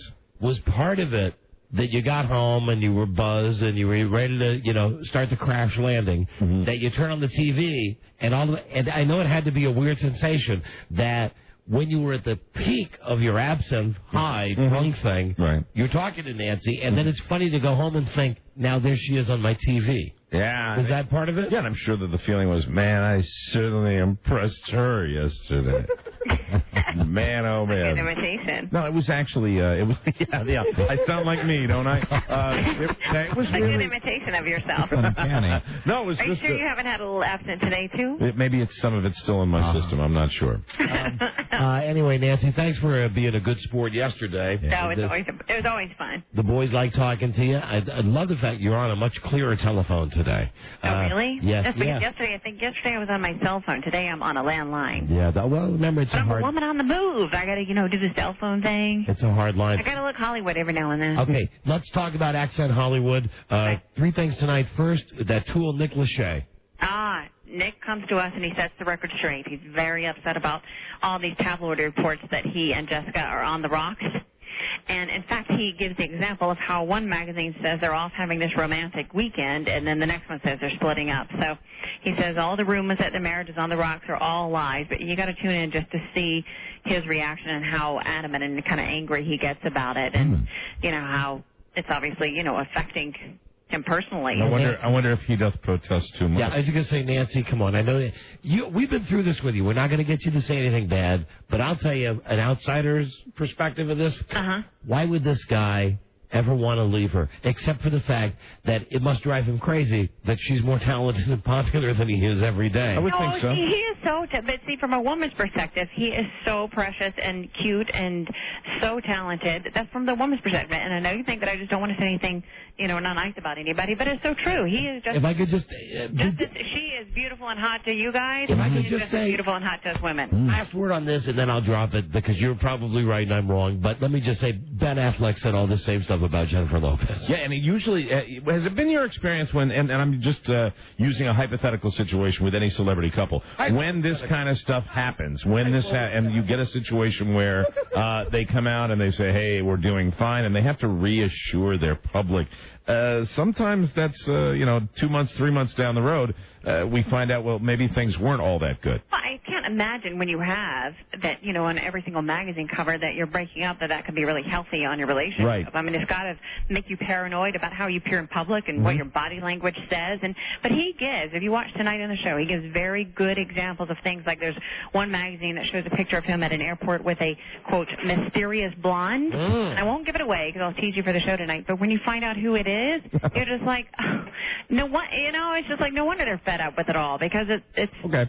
I won't say who it is, but it's also kind of keeping them. Listen, just mark my words. I know you think he's wonderful. She's wonderful. I agree. She's great. I just think he's. No, you don't think he's going anywhere either, right? Right. He's there for the rest. Yeah, I agree. Why would he possibly leave the best deal in the world? Yeah, you never know. But I think you're right. Okay. But she became very big because of a show she did with him. The Newlywed Show. Yeah, I mean, she could do the Jessica is now separated show, the Jessica meets somebody new show. Jessica kicked him out show. You're wreaking havoc on a cute couple. Also tonight on Accent Hollywood, now this is kind of queer. I just have to tell you, I'm a guy. It's a queer thing. You have a crush on Rick Springfield. So you're going to interview Rick Springfield. Crush. It's not like a current day crush. I have to say, after I did the interview with him, my crush became deeper. So you had a crush on him back when he was on General Hospital. Yes, when I would run home from junior high and watch him on the TV, and I was very jealous of Bobby, who was dating on the show, the redheaded nurse. Oh, I remember her. I was very upset he was dating her. So. Hold on, if you give me a second, I can come up with that lady's name, and I'm not using Bobby. I think I know exactly what she's talking about. Was her first name Jackie? Yeah. And the last one I don't remember, but yeah, I liked her even back then on General Hospital. Yeah, she was good. Right. Hey, you had a crush back then. Yeah, I did. But this is our had a crush on her childhood sweaters. crushes, and now you get to see them, modern day today, and he still looks good. And then he sang for me. He sang Jesse's Girl, and I kind of have to say that I was a little kind of, excited. We had old Rick on the show a million years ago, didn't we? Yeah, we had him once when he was coming back and once when he was trying to come back again. Right, absolutely. Yeah. Very cool. You hear these people and you go, how could he not be selling 1,000,001 records out there now because they start singing and for the show, and you're just like, oh my gosh, he's so talented. And when you told him that you had a crush on him, how did he react? Yeah, exactly. He was so cute. He was a little shy. He was embarrassed. Mm-hmm. He was embarrassed? He sang a song for me. He substituted my boyfriend's name into the Jesse's Girl and said he wished he had Keith's Girl. It made me feel very... so everything was very... I bet he was singing that from the heart. Yeah. Are you trying to be sarcastic? Well, maybe he had a crush on you. No, I'm not being sarcastic at all. I'm saying that perhaps, in Rick Springfield's dream world, when the cameras went off, he would say to you, listen, I think that's very sweet that we had, that time, and you liked me when I was on General Hospital. Did you really have a crush on me? Yeah. What time do you get done with the show? That's what I'm thinking. Nancy, we're out of time. He's been married for 20 years. He's a happily married man. Okay. Sexier. Let me also mention that Avril Lavigne is on the show tonight, and Nancy O'Dell, who yesterday was treated shabbily, beautifully by you guys. Oh, I'm sorry. I didn't have a voice. I felt very absent. I'm so sorry. I'll never do it again. Maybe not. We'll talk to you. All right. We will talk to you tomorrow. Watch Nancy and Billy tonight on Accent Hollywood. Okay. We'll see you tomorrow. And remember, our time together is always so nice. We're just seeing our time together, like Lawrence Welk or something. Yeah, thank you for calling, my little Vienna sausage. All right, my sweet little buttercup. She's reciprocating. We're playing. Okay, bye, honey. Bye. Bye. Here she is, Nancy Yodel from Accent Hollywood. You're giving. Now you're getting back a little bit. Yeah, how about that? And what am I but a sloppy drunk? My little tasty Vienna sausage. Just trying to impress my lady. Yeah, Pretty. she is. Yeah, she is. She's pretty. And I can picture you at home in your underwear just coming off that drunk. You know what I mean? Where you've had enough Diet Coke that you're kind of sober, and you also want to go to sleep, and you've had something to eat, and you turn on the TV, and you just go... She was on the radio today. I've done that. What did you do? Get a camera in the room or something? No, I've done it. You're scaring me just a little bit. I know been how there. it goes. It's a little scary accurate. How do you know the underwear part? He's been there. I'm going back to the Red Sox story. When you had your underwear on in front of Carla? Yeah, I like my underwear in the house. The scary thing is Don does it with Rich Eisen. And what's scary about it? It's not scary to me. Nothing scary at all. I've seen it too much. A lot of times Ralph will call me and say, "What are you doing? Watching Rich Eisen?" He goes, "Oh," and then I'll throw in like, "I'm watching Commando." And he'll say, "Are you watching a show?" No, I'm watching Rich Eisen. I'm Commando. Well, that'll keep being disturbing through the weekend. Yes, and the better you feel, the more disturbing it will be. All right, affiliate cities. Here we go. Important news. Not really. There's a list of the meanest cities in the United States. Oh, yeah. For the year 2004, the top 15 the meanest cities. Really? I will tell you as I look at the list, we are currently on in 38 to 43 markets. All right. However, having said that, I just did that thing that Frida hates. Yeah, I did notice. Having said that, we are in 1, 2, 3, 4, 5 of our cities are in the 15 meanest cities in the United States. This survey just put out today. Very exciting. Just put out today. I'll tell you first that the obvious winner is not there. Of course it's not. Sacramento is not there. Of course it's not. However, Mike, I think you're going to be able to parlay this because the number 8 meanest city in the United States is in fact San Francisco, where we are heard on KYCY, but most of our calls from San Francisco come from people who are listening, as the earlier guy did, on the Sacramento station. And he was a hump. He was. Right. He was.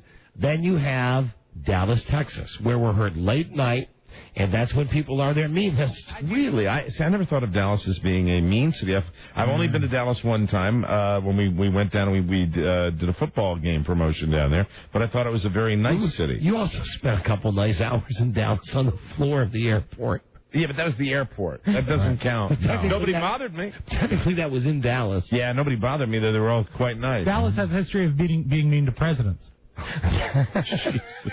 Rob. He's right, Can't get much meaner than that, Rob. No. I mean, really. Touche. The meanest Advantage Spiewak. You should know, the meanest city in America is Little Rock, Arkansas. Wow. That's number one? That's number one. Did they give any kind of reason why? Well, Mike, go there sometime. Never been. Okay. Number 2 is Atlanta. Yeah. Number 3 is Cincinnati. Okay. You can get that. Number 4 is one of our affiliate cities, and this one will really surprise you. Las Vegas. Las Vegas mean? Yes. No now, way. I guess not by the casinos and everything, but what they're grading is everyday people in everyday life. And, you really don't see anything outside of Vegas when you go there, outside of the casino lifestyle. Right. But there is a bustling metropolis there, and maybe it is mean. Who knows? You never know. You don't like to leave the Strip. Let me see. There are 2 more that we're in. Here are some of the other cities on this list. Gainesville, Florida is mean. New York is mean. Los Angeles is mean. Honolulu is mean. Yeah, I've heard that. Let me see.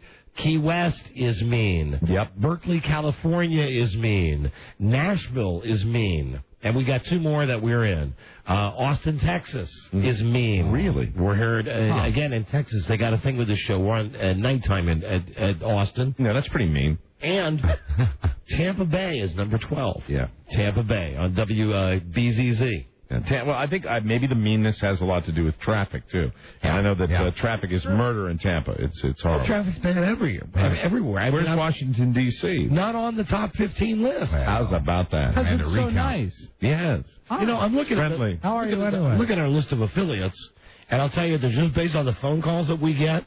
Well, first, as I mentioned, where the hell is Sacramento? Yeah, I mean, that should be on there. I mean, flawed list. It's not the list of the most mental cities. Now, when I was talking about this with Beth Ann before, Buffalo, I don't put Buffalo on a mean list because the people who live in Buffalo, very nice. They like Buffalo, and they like the fact that we were up there. They have fun. Well, they're some of the greatest sports fans in the world. When we used to be on KV radio, do you remember like 15, not that long ago, but 12 years ago, we went up there and we did that remote at that crappy like lodge up there, but those people were so great. They were into it. Nobody was more into the show. We had a great time with them, and they loved their Bills up there. They love to party. Buffalo gals, won't you come out tonight? I want to tell you this. You didn't sip a little of the extra absinthe, did you? No, it's still coursing through my veins. That was a senior song. Based on our trip to this fine city for the Super Bowl, KIKK, our affiliate in Houston, I want to tell you something.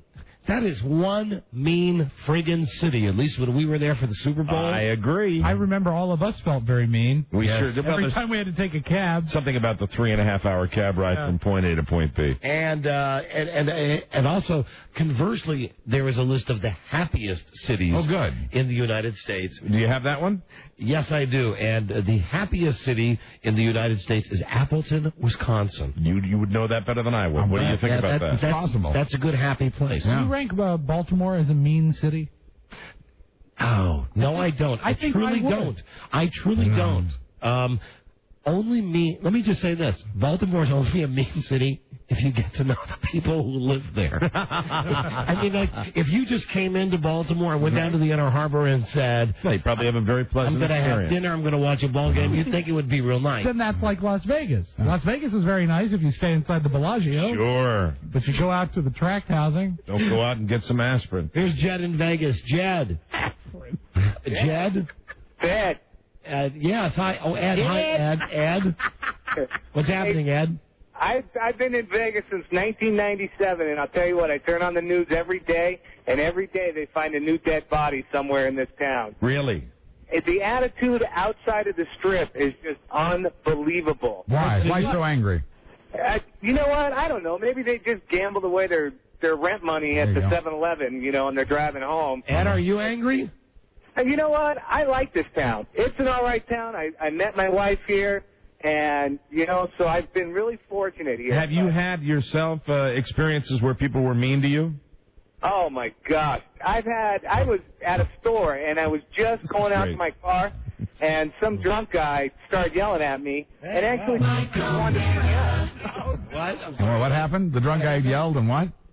He was mad because I walked behind his car when he was trying to pull out, so he threatened to beat me up, so I pulled out my tire iron and just said I'd crack his head open. There you go. You're adapting then. That's good. Well, Gabe, it sounds like you're going with the flow. Thank you. Way to fit in. Lead, follow, or get out of the way. Right. I think that this could work for us either way. Because the station we're on in Green Bay kind of gets to Appleton, so we've got the nice thing covered. Well, the people in Green Bay, the calls that we get from that station are fantastic. Yep. However, I think we should look for big ratings in these markets because let's face it, we're not nice guys. We're mean guys. And about as mean as they get. I mean, really, we've tried to turn up the happy meter since the FCC thing happened. Yeah, but not really. Nobody's buying it. But underneath, we're just terribly bitter and mean. I think you know that. Disenfranchised, bitter, mean. So let me say, how come the ratings are not better in Las Vegas, Austin, Tampa Bay, and Dallas? It's because if people were giving us great ratings there, they'd be doing something nice for us. They'd rather be mean. They don't want to do nice things for anybody. What is Nina Menashe, or what is it? Nina Appleton? Appleton, Wisconsin is the #1 happiest city. Are there any other of note? Any other happy cities of note? Hold on. Yes, there is a happy city. Hold on. New Orleans is a happy city. Well, there you go. New Orleans is the #2 happiest city in America. Well, a lot of people, it's the city the care forgot. And then, like all of these lists where there's duplication, San Francisco, New York, Los Angeles, and Atlanta also made the happiest city list. Well, so what's the point of that? That's a lie. Here is Cisco. Cisco. Yeah, Don and Mike. Hey, what's happening, kid? Hey, you were a friend of mine. I'm a friend of yours. Cisco Kid was a friend of mine. Hey, can I just let you know that the worst town in America that you broadcast in is Rochester, New York? Oh, now wait a minute. It's many people in upstate Are New you York. calling from Rochester? I am calling from Rochester, and I've lived here my whole life. Why so angry, sir? Well, you got to figure no professional sports teams. We're the armpit of Buffalo, and we're the only place with worse weather than Buffalo. All right. Well, nobody's going to prepare to make an argument here. Valid argument. Thank you, Cisco. I enjoy your systems. Hello. Keith. Keith. Keith in Las Vegas. Why is Las Vegas mean? I think it's something in the water. Wow, the Vegas calls are pouring in now. Here's What Joe. does that even mean? Joe and Buffalo. Joe. How you doing? Hey, we're doing great, thanks, Joe. I just want to say, Buffalo, I think we're kind of a happy city because, you know, when everybody's down on money and everything, you go out and drink. And what makes you happier than drinking, you know? Well, it depends on how much you drink. And what you drink. Well, you were happy yesterday, Mike. I was. I've been in both moods. Here's Greg. Greg, Don and Mike show. Hey, what's going on, Don and Mike? Hi there. Guy, I disagree with you on Baltimore then, man. Baltimore is probably the worst city in the United States. Now, are you a Baltimore resident? I live right outside of Baltimore, right? We're rating it on nice and mean, not whether it's a good city or a bad city. And Baltimore Baltimore did not make either list. Yeah, we just threw that in. Well, it's definitely a mean city. All right. Well, I'm sorry they're treating you bad. It's tough to argue. Try to buck up, you sissy. I was going to say it's tough to argue with the callers that are saying that's a mean city when they're calling from that city. And good luck on the rebuilding. And a lot of times, those are just people who just can't, they can't make it there. Can't fit in anywhere. Hey, listen, I'm sorry, dude, you can't make it in Rochester. I'm sorry you can't make it in Baltimore. It'd be very tough credibility-wise to get a call from somebody that says, hey, Buffalo's mean. Where are you calling from? Modesto. Carl, are you... Hey, what's up, Don and Mike? Are you in Vegas? Or I'm a lifer in Vegas. Born and raised, been here forever. Yes, and? I tell you who we really hate in Vegas is guys like that Jed moron that moved here. I hate people coming to this town. Well, I got a bumper sticker on my truck that says "Welcome to Vegas. Now go home." That is a mean town. I can't imagine that's a mean city. Huh. Hello, here's Mark in Buffalo. Mark. Yeah, this is Mark in Buffalo. Hi, Mark. What's happening? Got that? We can drink till 4 in the morning every day here.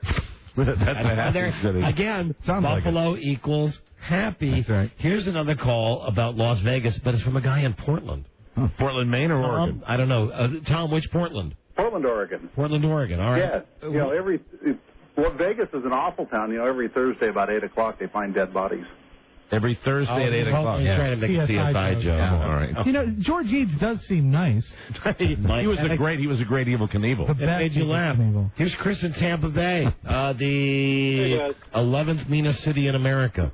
Chris. Tampa's not all that mean, but I think one of the reasons you don't get better ratings is they need more aluminum foil on their radio antenna.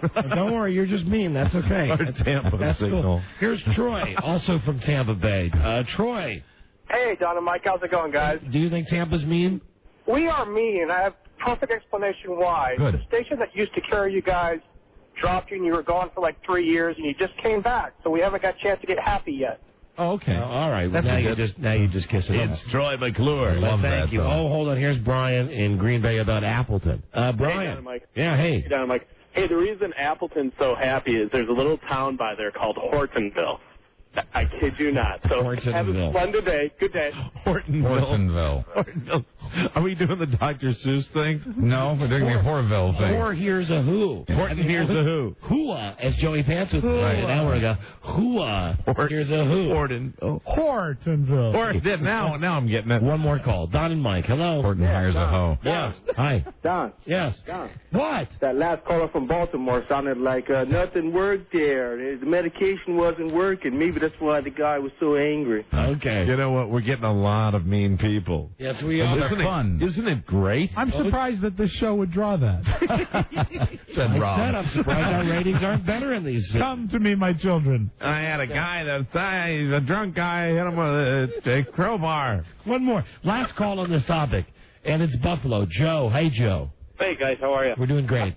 I can give you a perspective on 3 cities, Buffalo, Rochester, and Las Vegas. Okay. I lived in Buffalo, and Buffalo's motto was that they're the city of good neighbors. So I do have to say, at one point, Buffalo had the most liquor licenses per capita in the United States. That seems to be a big one for the Nickel City. And they're open. The bars serve from 8 in the morning till 4 in the morning. The second guy who's calling. That's on the sign as you drive into town. Buffalo's great. 4 o'clock in the morning. That's amazing. All right, well, very late. All right, so we know why Buffalo is great, and we have gone on record that we think Buffalo is a nice, happy place. Yes.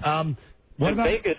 Vegas is good. I mean, I've never had anybody unhappy to take my money. So. All right, but what about Rochester? You're close to Rochester. Rochester, right? Rochester's lightening up a little. When I first moved here, there's a lot of white collar money, a lot of transient people, and they always thought they were better than Buffalo. But now the economy is kind of getting equal with Buffalo. You know what's funny? What's funny is the reality. What if you live in Rochester and your goal is to be better than someone in Buffalo? Yeah. I mean, no offense, Buffalo. That's true. That's like someone in Vienna saying we're better than Oakland. Sucks. Would really suck. Yeah, had to get Vienna in there. You know, that's a mean city. There you go. Suck to be Rochester if your goal was to be as good as Buffalo. Wow. A mean brown city. Man, well, 4 o'clock, the bars close, 18 feet of snow. That's true. You've got 4 hours to kill before you can get a drink poured. What time do the bars close in Rochester? I'd be very, very curious. 7 p.m. Well, there you go. Oh, here's a guy from Rochester. Bill. Yeah, Don, you once hit us right on the head. You said we are a town of indifference. Now, what is what time do the bars close in Rochester? At 2 a.m. 2 see? 2. No wonder they're mean. It's only 2 hours, yeah, though. Well, that's a world. Here's Stoney and Louisiana. Louisiana didn't make this list. Stoney. Don. Yeah. Have you ever been down to Louisiana? Mike and I have. The whole crew. We went to New Orleans many times. Live there, and we went to Lafayette to do the show. We've been to New Orleans to do the show. And New Orleans was on the list as one of the happiest cities. Yeah, we landed in Red Stick. How long ago was this? Well, this is a 2004, so this is for the first 6 months of the year. Oh, man.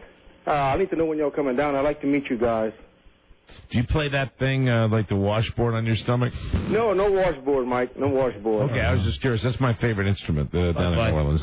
Because Ron in Las Vegas. Hold on. Zydeco. Ron, a lot of people from Vegas are calling. He does lead a funeral procession You know what with an umbrella, though. These calls, I'm looking at the screen now, they're being fueled by either Las Vegas or Buffalo right now. Fascinating. Ron in Las Vegas. Ron. I'm on a bender 3 weeks ago. We never stopped drinking in Vegas. That's why we're always so mean. Okay, well, that explains it. And one more. Here's Pete in Buffalo. Pete. Hey, how you doing, guys? We're doing fine, Pete. Hey, Buffalo's great because we can drink and we can dance. Get into the groove, boy. You got to prove. Okay. And they can dance. Get out of here. Get out of here. Thank you, everybody. Thank you. That's the Meanest City list. We can drink and we can dance. Nancy O'Dell. And, we got the Friday favorite that we now have moved to Thursday. So it's the Thursday favorite now. Thursday favorite coming right up. This is the Don and Mike Show. We'll let Jeff Greenfield have a go at it first. No, let me have a go at it. Go ahead. Go ahead, David. I wish to say that we all look forward with great pleasure to 4 years of wonderful, inspiring speeches, full of wit, poetry, music, love, and affection. Tons more goddamn nonsense. The other is that... You can't say that on the air, Mr. Freeman. Well, I'm not on the air. I was amused to have to read that Ross... David, let me go in and say, we are on the air. The Don and Mike Show. Buddha Mouse loves the Don and Mike Show. Yeah. Let me just say this for him. We forget. It's Veterans Day. That's right. So enjoy not watching Private Ryan tonight on TV. Who's the uptight FCC? Well, I know that'll be coming up later in the news and comments. Right. Yeah. With Buzz. The crazy FCC and the Shaving Ryan's privates. Oh, listen, it used to be a Friday favorite. Now it's a Thursday favorite. And making, I believe, his last appearance with us. Really? It is. At least until he dies. Because that's the only time we have them back. What they are still used to us. Tom Brokaw. Hi, Don. Tom Brokaw, NBC Nightly News. Here he is, everybody. Coming by. Lame Duck. Lame Duck, yes. One last time. Tom Brokaw, Lame Duck. One last hurrah.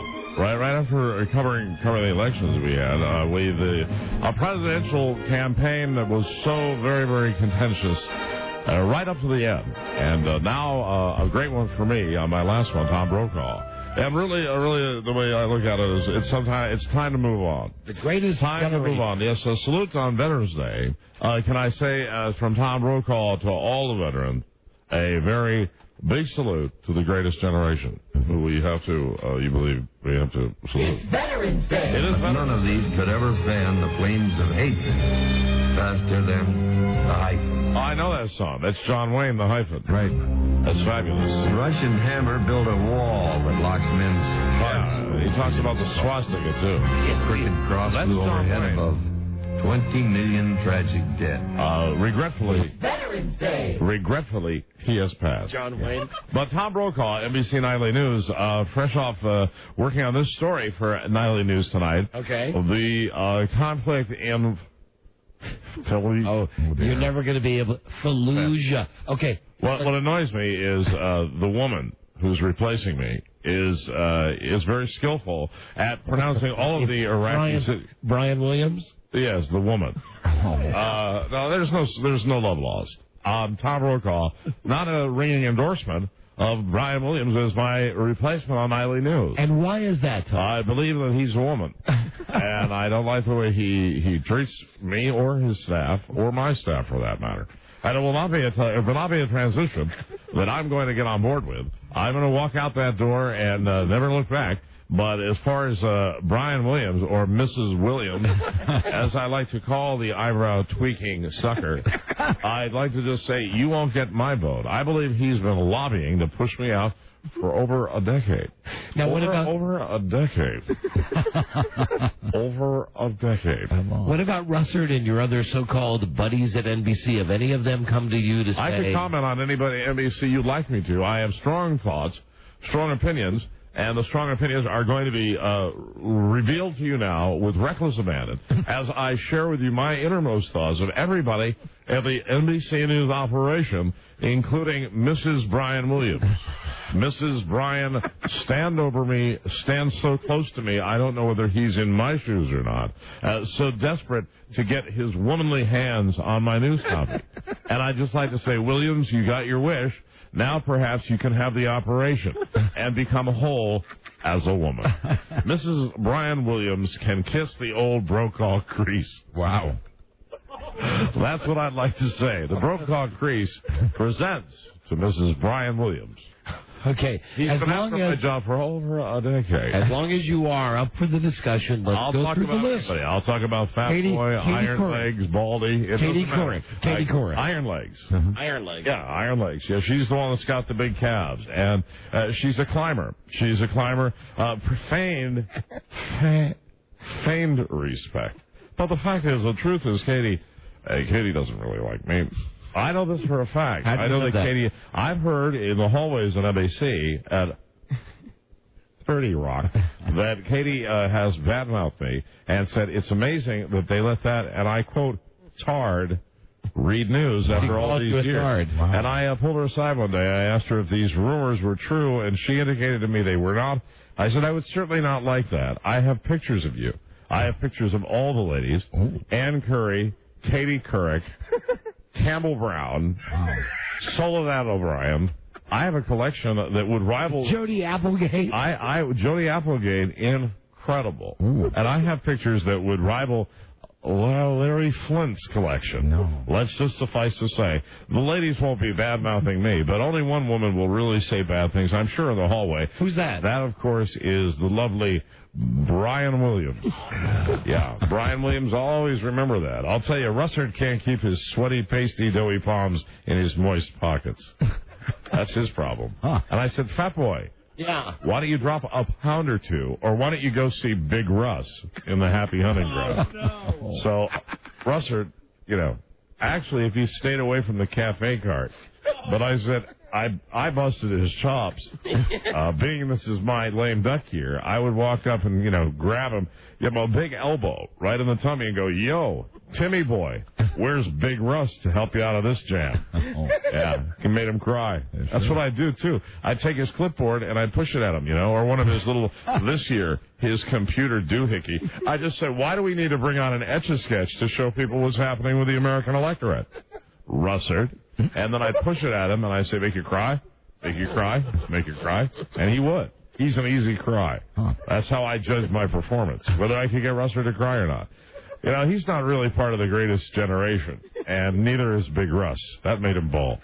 Wow. So anyway, he can eat 6 pounds of provolone without batting an eyelid. What about, now he doesn't work at NBC anymore, but you work there with him, Brian Gumbel. Brian Gumbel, a great human. A drinking buddy. Secretly a drinking buddy. Brian Gumbel, misunderstood as is Tom Brokaw. Everybody thought he was an AH, since we are in the clean environment of the ABC. Right. And they say, oh, Gumbel's an AH. I said, no. The AH is down putting his nylons on, and his office door says Brian Williams. Wow. My successor. My crease. That's what I say about Brian Williams right now. And, the thing is about NBC. Yes. What you see on TV is not what you really perceive, especially at Nightly News and today. Today being the morning show. Right. I'll tell you right now, the big one that was the big AH was Willard. Willard Scott? Pure AA. No, Willard is bad beloved. Man. He's beloved. Brokaw should be beloved. And unfortunately, it's got muddled up and mucked up. And I just feel bad about the whole thing. But Willard, don't let the exterior, you could, as far as I said to him one day in the hallway, because of course he came up to work his 1 day a year with his super deluxe puff package that he has with NBC. The whole Smucker's Jam, these people aren't dead yet thing. I said, Willard, I tapped him on the shoulder. I said, all the Smucker's preserves in the world don't prevent me from saying you're a hump. And then he cried. Wow. He cried as I took his whatever baked good he was selling on that particular day. You're diminishing and watering down Nightly News by doing these silly sketches and silly stunts. I said, banish him to Washington. Have him do the weather on the front lawn. Roker's another one. What? What about Roker? Here's my crease, Al. That's from Brokaw. David Gregory. Hey, Roker, want to see Brokaw's crease? Please comment on David Gregory. David Gregory can't be trusted, and very, very close with Mrs. Williams. That's the problem I have with David Gregory. I think, frankly, they bathe together. Who's the crater face? I've seen her around. Andrea Mitchell. Married to a Fed chairman, Alan Greenspan, and a miracle. I guess if you have a face like that, a skillet full of boils, you can only go for a 90-year-old man so you'll wake up with you in the morning. So I said to her, yo, Mitchell, who set the face on fire? And tried to put it out with an ice pick. That's what I said. Tom Brokaw, NBC Nightly News. Yes, bitter. They won't be giving me a going-away party. They won't. No, Rather's coming over. Rather's coming over before he completely snaps. But I like the old guy. We like to have Dan stop by occasionally and watch him twitch. That's what we enjoy, I'll tell you. But as far as everybody at Nightly News and NBC, no need for a party. No need for Andrea Mitchell, or Brian Williams, or any of them. I said to Andrea Mitchell the other day, hey, your face looks like a bag of snakes. And they're just taking this from you, right? They're snatching it from me because of the lobbying effort and the incredible malicious gossip behind my back that was created by one man, BW. Okay, now. And really, I asked you this, Don Geronimo. This is something from Tom Brokaw from me to you. Okay. BW. Brian also Williams. initials standing for bad woman. Coincidence? Tom Brokaw doesn't think so.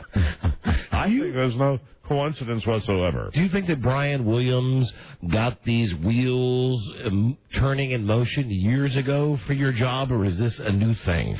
I think that Brian Williams was born thinking, I'm targeting Brokaw. I think since he came out of whatever donkey's womb he came out of, that BW, which incidentally stands for Big Wanker.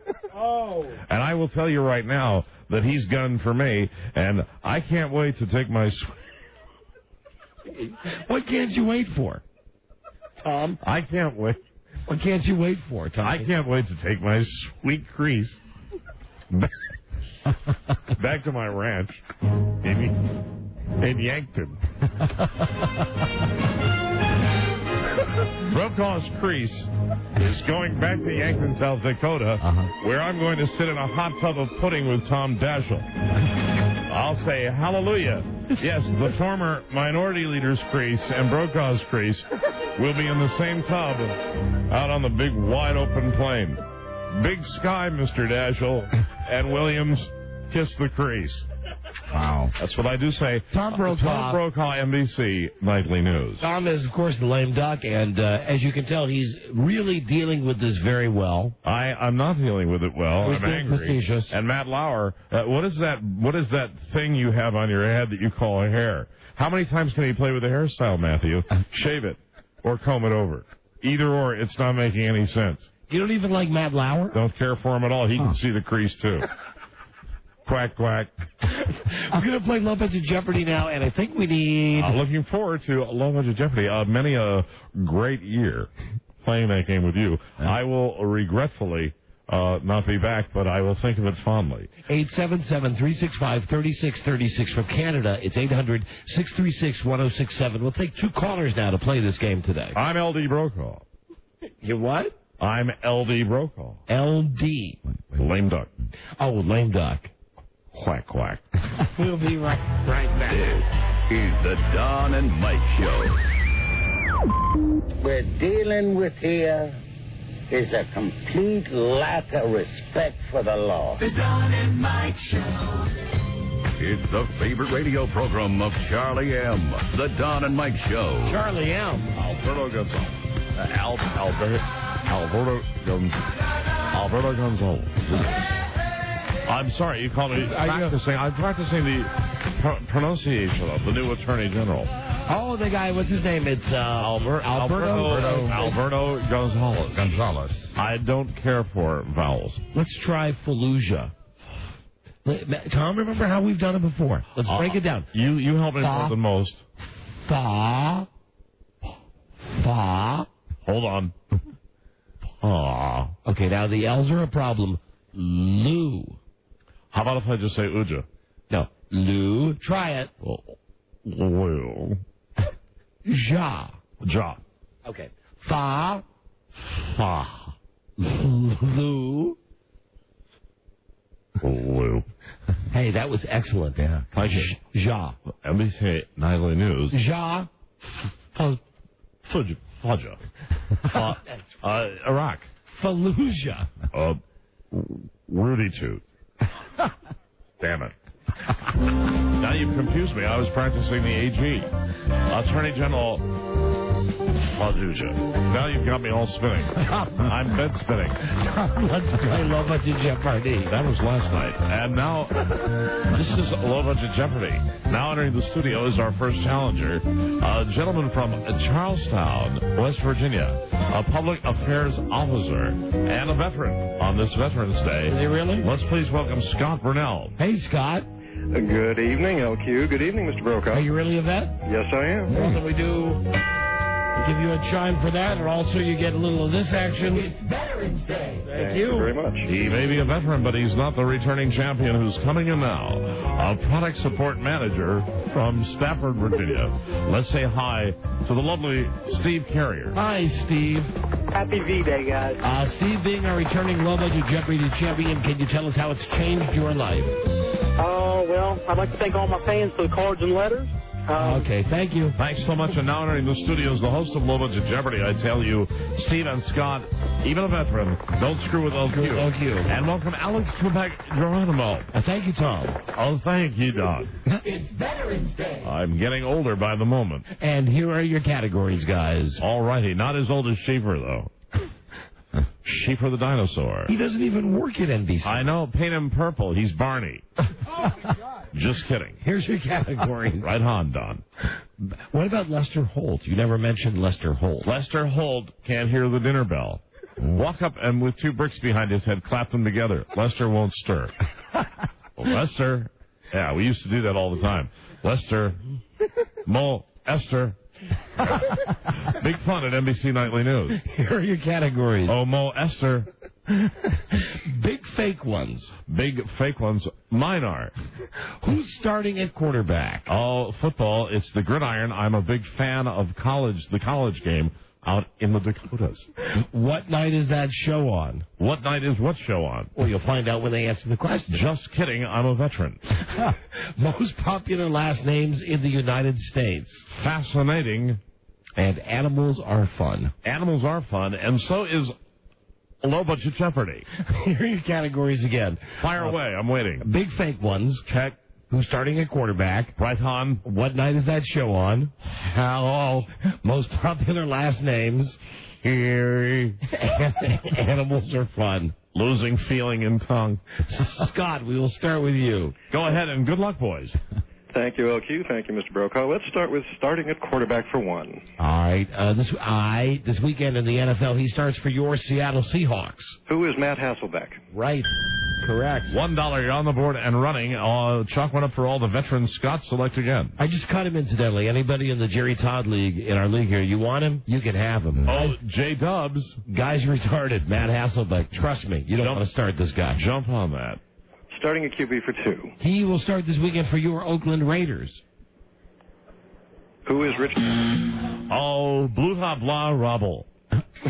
Steve, your chance to steal. Who is Rich Gannon?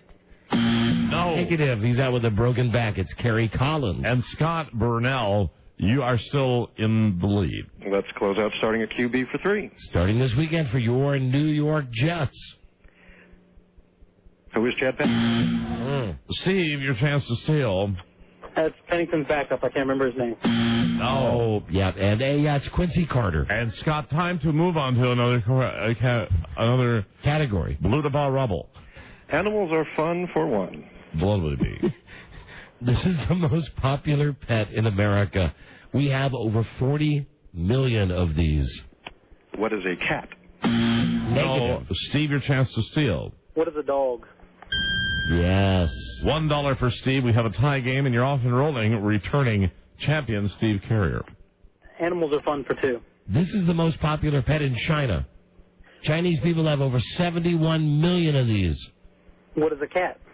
No. Scott, your chance to steal. What is a dog?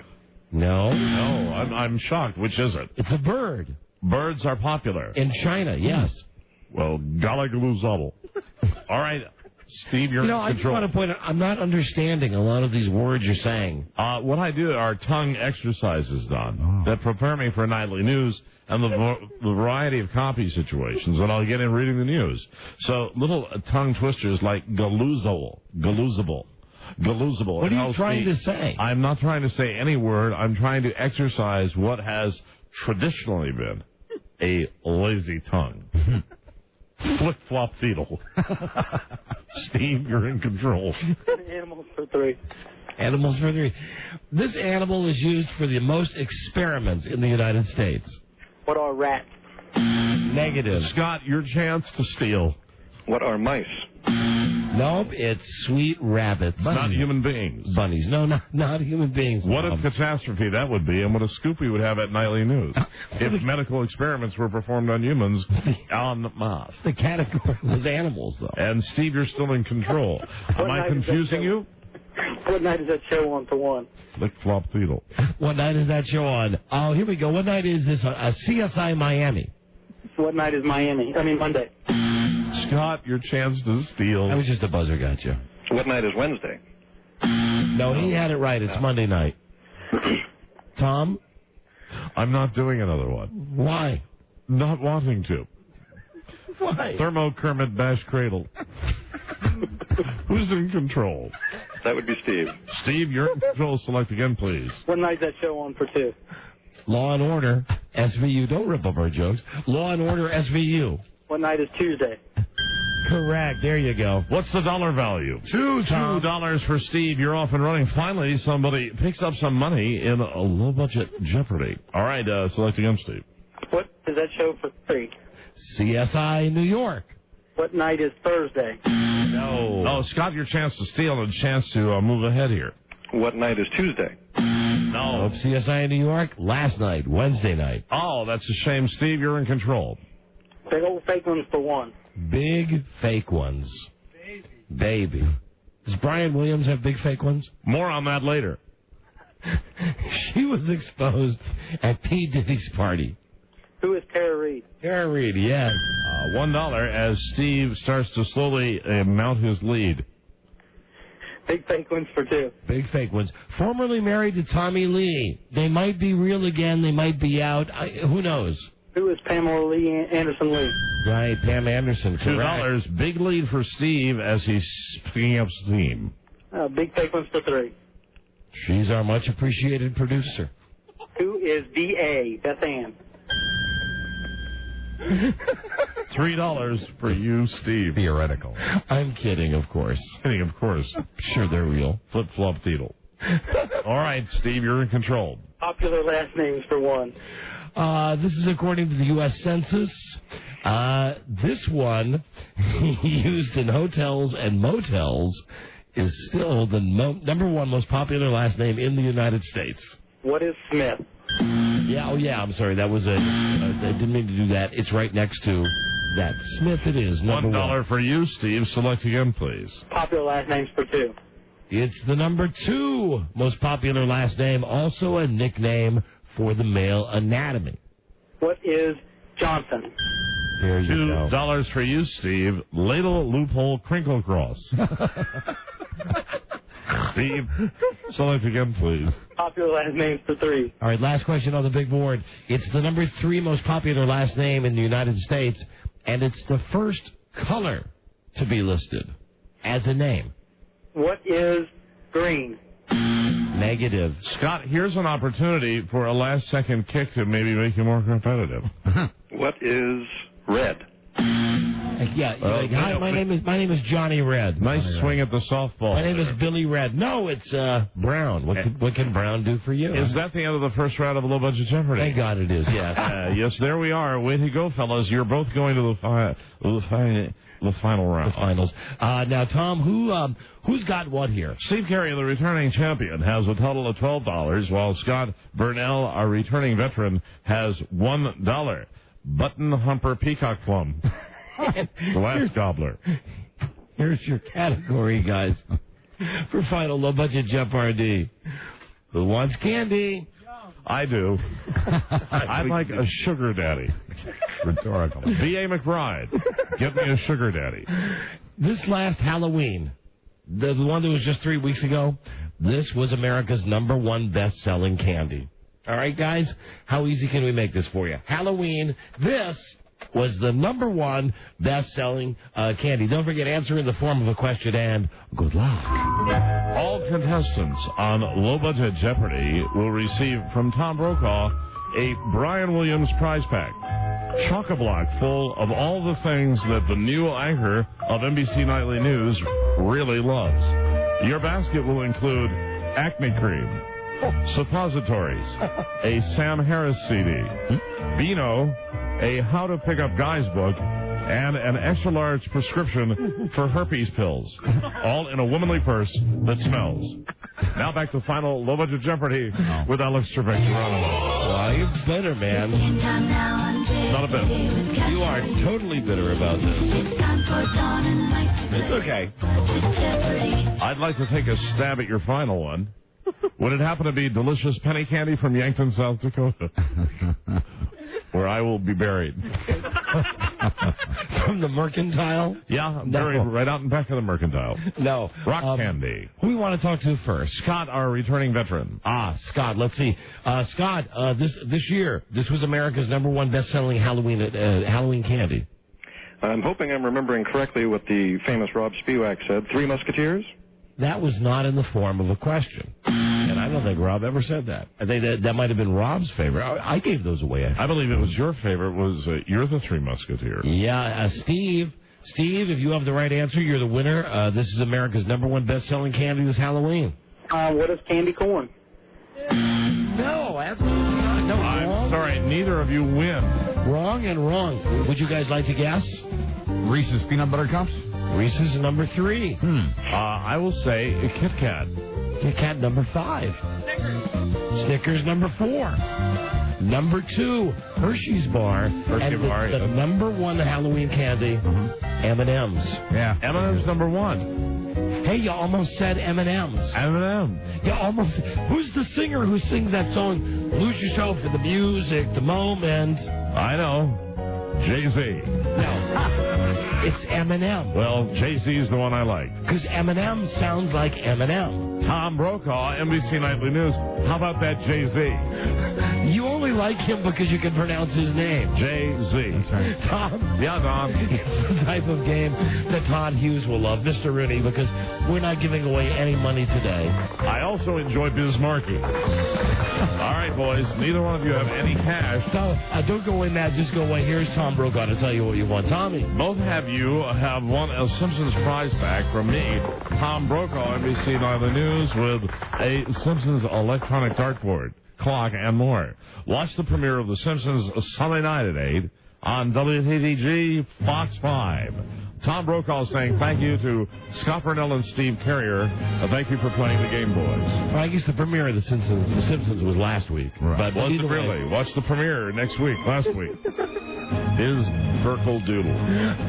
Scott, Steve, thank you, fellas. Thank you, gentlemen. Thank you very much. All right, dudes. And Tom, what can we say? But we'll miss you tripping over words. One time, could we say, when it says Libby's on the label, you will like it on your table. I won't do that, but I will say Richie Rockpile's Scuttlebutt Ice Block Night. That's a tongue twister. Sure is. The exercise compiled by a staff assistant at Nightly News to help the lazy tongue strengthen. Liz Blurkle thumbnail. Bliss Burkle thumbnail. How am I doing? Oh, thank you. Perfect. And hi to Nancy O'Dell. Oh, yeah. I'd like to get her out to Yankton. Just for a small afternoon. Perhaps we could hunt pheasant. Tom, I've been there twice, Tom. Yeah. You've been there twice. Sure. Really? You've been to downtown Nancy O'Dell a couple of times? Absolutely. I've been with the Dell computer. How's the parking there? Pretty good. Yeah. Absolutely. If you've got a small vehicle. It's a compliment, Jesus Christ. In a world where owning a radio was strictly forbidden, one man found a way to bring good news to his people. There, it's Buzz. He made it There he is. It's Buzz. It's Veterans Day. Always handled her like all the girls at NBC with the premier rule from Tom Brokaw. What was that? A light supper before they get to see the crease. That's the way it works. Buzz, what is your lead story on the news and comments today? Today, there's no vaccine for this. Americans catch the Halo 2 flu. Halo 2? That's it. I best get to the newsroom and prepare Nightly News. Yes. This could be a catastrophic crisis in the healthcare. Stay tuned for news and comments coming up on the Don and Mike Show. It's a video game. It'll be perfect. A catastrophic crisis in healthcare. It's a game. The Halo 2 flu. What part of China does it hail from? It's a video game, Tom. You mean the one your son likes? From Asia, but yes. Oh, gotcha, Don. It's a consumer story. Yes. Best get it out to the junior reporters. You were on 8 minutes ago. That's right. Oh, check my crease. Tom, always remember, never forget, Low Budget Jeopardy is a production of Coron Incorporated. And is distributed by King World. Make sure you watch William's first debut as he falls flat on his womanly face. Ciao. There he goes. Still here. Gonna miss I keep telling you, we got to lose that door, man. The door's frustrating me now. Yes, Brian Williams. Wait till you see him. He's going to get the flop swept. That was very professional. This is the Don and Mike Show. What's the word from Planet Crackpot? The Don and Mike Show. They occasionally breathe the rarefied air of buzzdom. Don Geronimo and Mike O'Mara. Speaking of, it's time for news and comments now with Buzz. Buzz brought to us by Smoke Break. This is good. Smoke. Smokers break the nasty habit without gaining weight. Smoke Break available now at fine retailers. Revolutionary tablet for smokers it is. That's Ringo. You know, say what you will. Most talented Beatle, hands down. That's right. Here now is Buzz. Hi, Don. You'll get no argument from me. Hi, Ringo. You know, the thing is, Ringo had like 4 or 5 tunes. Yes, all I want is a photograph. After the Beatles that were okay. You're he 16. had like 4, maybe 5, and I like the No-No song. Isn't it funny how most of those were produced by other Beatles? Yeah. Were they really? Well, that's where you know too much, Rob. Yeah, they helped him out. You get by with a little help from your friends. See what he did there? Very clever, boys. I've got to get you into my life, Buzz. That's your song. Well, here I am. U.S. productivity had to be down this week, judging from the sales for the new video game Halo 2. Because there were so many unanswered questions in the first Halo game, people lined up outside retailers Tuesday to be the first on their block. As one customer put it to MTV News, Bill Gates is a little richer tonight. This is bigger than the Madden thing, and I thought the Madden thing was big. It is. I know that my kid went through a crisis when he came back here a couple of weeks ago for his fall break, a 4-day break from school. Right. He was pissed. He said, Dad, I can't go to any store where I can't even sign up for the waiting list to get it at midnight. It's not until he went back to backwards South Carolina where he found some mom and pop video store. And they had it? Yeah, where he was lucky enough to be able to give them $50 so that they would hold the game so he could get in line at midnight on Monday night, pay the additional whatever it is, $20. Wow. But Mike, that's the way I felt about Madden. Right? Yeah. Yeah, I mean, people are going nuts. I mean, I've just heard of it. The first time I heard of it is when you mentioned it to your son last week. The Microsoft Xbox game pre-sold over 1.5 million copies and took in $100 million in a little over a day. How come we did not hear about this game the first time around? Because it was one of those. I mean, the mania built after that, I think. It sold a lot of copies, I believe, past its original release. It was one of those things. And isn't it predominantly an Xbox game? Yes. You can play it online. That's what your son said to me the other day. It's an Xbox. Funny you should mention that. A random check showed nearly 110,000 people playing it online at a given moment when that check was made. And that includes guys in their 30s and 40s. It's very popular. Always supposed to be better than Grand Theft Auto 3. And apparently it has had an effect on U.S. productivity in the workplace in the last couple of days. Always look on the bright side of life. And Buzz, just to follow up on that, I always thought the Madden thing was a goof because, like, if you went to EASports.com when the Madden was coming out, when I was counting down to that, they had like this, and of course it's for dumb 46-year-old guys like me. Guys that like football. Where they've got a thing on that webpage where you could print out a fake certificate to give to your boss on Tuesday to say you're staying at home because it's Madden Day. But I don't think anybody really stayed at home because of John Madden's game. But you're right that lots of people, I mean... Imagine bringing that into a boss. Yeah, I mean, I stayed home again with Madden Day. Of course you wouldn't, but I think with Halo, people are actually doing it. There is a mania, indeed. Always look on the bright side of life. Believe it or not, that seems to be the philosophy of most Americans. A new Harris poll has the average American ranking their happiness level at 74%. Well, I thought you'd never read a poll again, Buzz. Oh, no, it's not. That's not true. Yeah, I'll be careful about Zogby polls. That's for sure. That's for sure. This is a Colette Harris poll, so you can trust this. This is the new Harris poll, and it's the highest. I thought it was an Ed Harris poll. Oh, that must be. It's the highest feel-good index since the 75% that we felt in 1998. A Richard Harris poll. If it was 98% of the people left the cake out in the rain. Yeah. If it was in Florida, it would be a Catherine Harris poll. Or it could be a Paul Harris poll. But you'd have Okay, now you lose because no one knows who that disc jockey is. Actually, I do, but I don't count. Actually, an Emmylou Harris poll. Oh. And we haven't lost touch with reality, though. The survey shows that we have not lost all perspective. Emmylou. 98% of us are happy with our families. I got to go to the loo. 98% happy with our families. Only 43% of us happy with the economy. 85% of us feel good about our standard of living, but only 55% of us feel we can say that about the rest of the country. We're quirky that way. Only 55% of us think the country has good morals, but 77% of us think our neighbors' morals are fine. 95% of us enjoy our homes, even if only 2/3 of us enjoy being married. The election process hasn't involved so many young people, so many young Democrats. I'd like to go back and go over that last. There's no need to dwell. No, I think that's important. We discuss the news of the day. That's some of the statistics. That's why we're here. News and comments. Pause. So let me get this again. All right. Generally speaking, Americans are happy. Yes, they are. We're happy with the economy. We love our homes. We think our neighbors are okay. Yeah, we're happy with our family. We love our families. And what was the thing with marriage again? Oh, just 66% of us say we really enjoy being married. Really? You had another one in there, though, didn't you? What was the last Well, I said 95% of us enjoy our homes, even if only 2/3 of us enjoy being married. Is that the one you were talking about? Right. I get right. that. Yeah. And 2/3, yeah, that's an interesting statistic. So there's 1/3 out there. Out of every 3 marriages. I'd like to know those people. Who are these people? Well, Mike, you're not married now, though. Exactly. No, but I mean, aren't these people who are currently? These are people who are currently married. They're in the married. survey. They love their families. They love their homes. 66% say we love it, but then there's 24% that say we don't love it.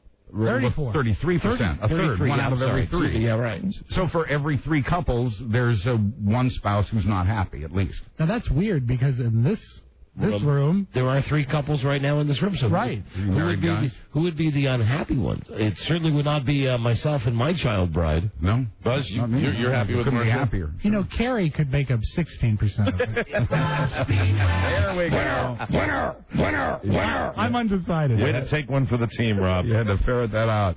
The election process hasn't involved so many young Democrats in decades, but fortunately, like their voting parents, these politically active young people are moving on with their lives, except in the suburbs of Minneapolis, where 3 high school students are facing criminal charges for beating a boy who taunted them about their man Kerry losing the election. Quoting the district attorney, it's a good thing to see young people interested and excited about politics. It's very disturbing to see this kind of violence over it. Witnesses say the boys used a bat in the young Republican's face after he called them gay for supporting Kerry. Not that there's anything wrong with one of those things. I was watching one of the shows this morning. I don't remember which one today. Good Morning America, all the same. Right.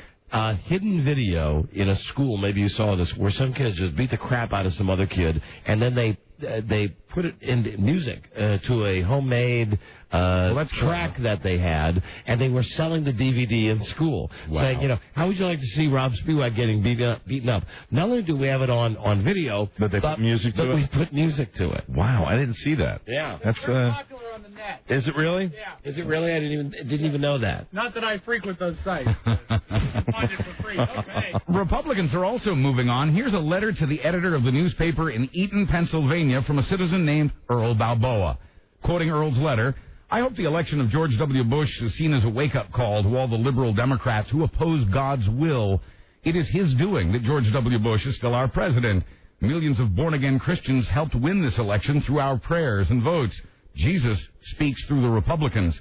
The Democrats will not be able to win elections until they renounce their sinful ways and stop encouraging abortions, gayness, and trying to take away our guns, end quote. Oh, Jesus. Even uninformed people have opinions. In Amherst, Massachusetts, a town leader, upset by the Bush victory, tore down a Texas flag. To Patricia Church, putting up a Texas flag to honor the president's re-election was taking it too far. Trouble is, it wasn't a Texas flag she tore down. It was a Puerto Rican flag raised last week in a ceremony in the town square. Look similar. To honor Puerto Rican Pride Month. The People are idiots. Flags back up now, but Puerto Rican activists are demanding an apology. We are so upset. We are so upset.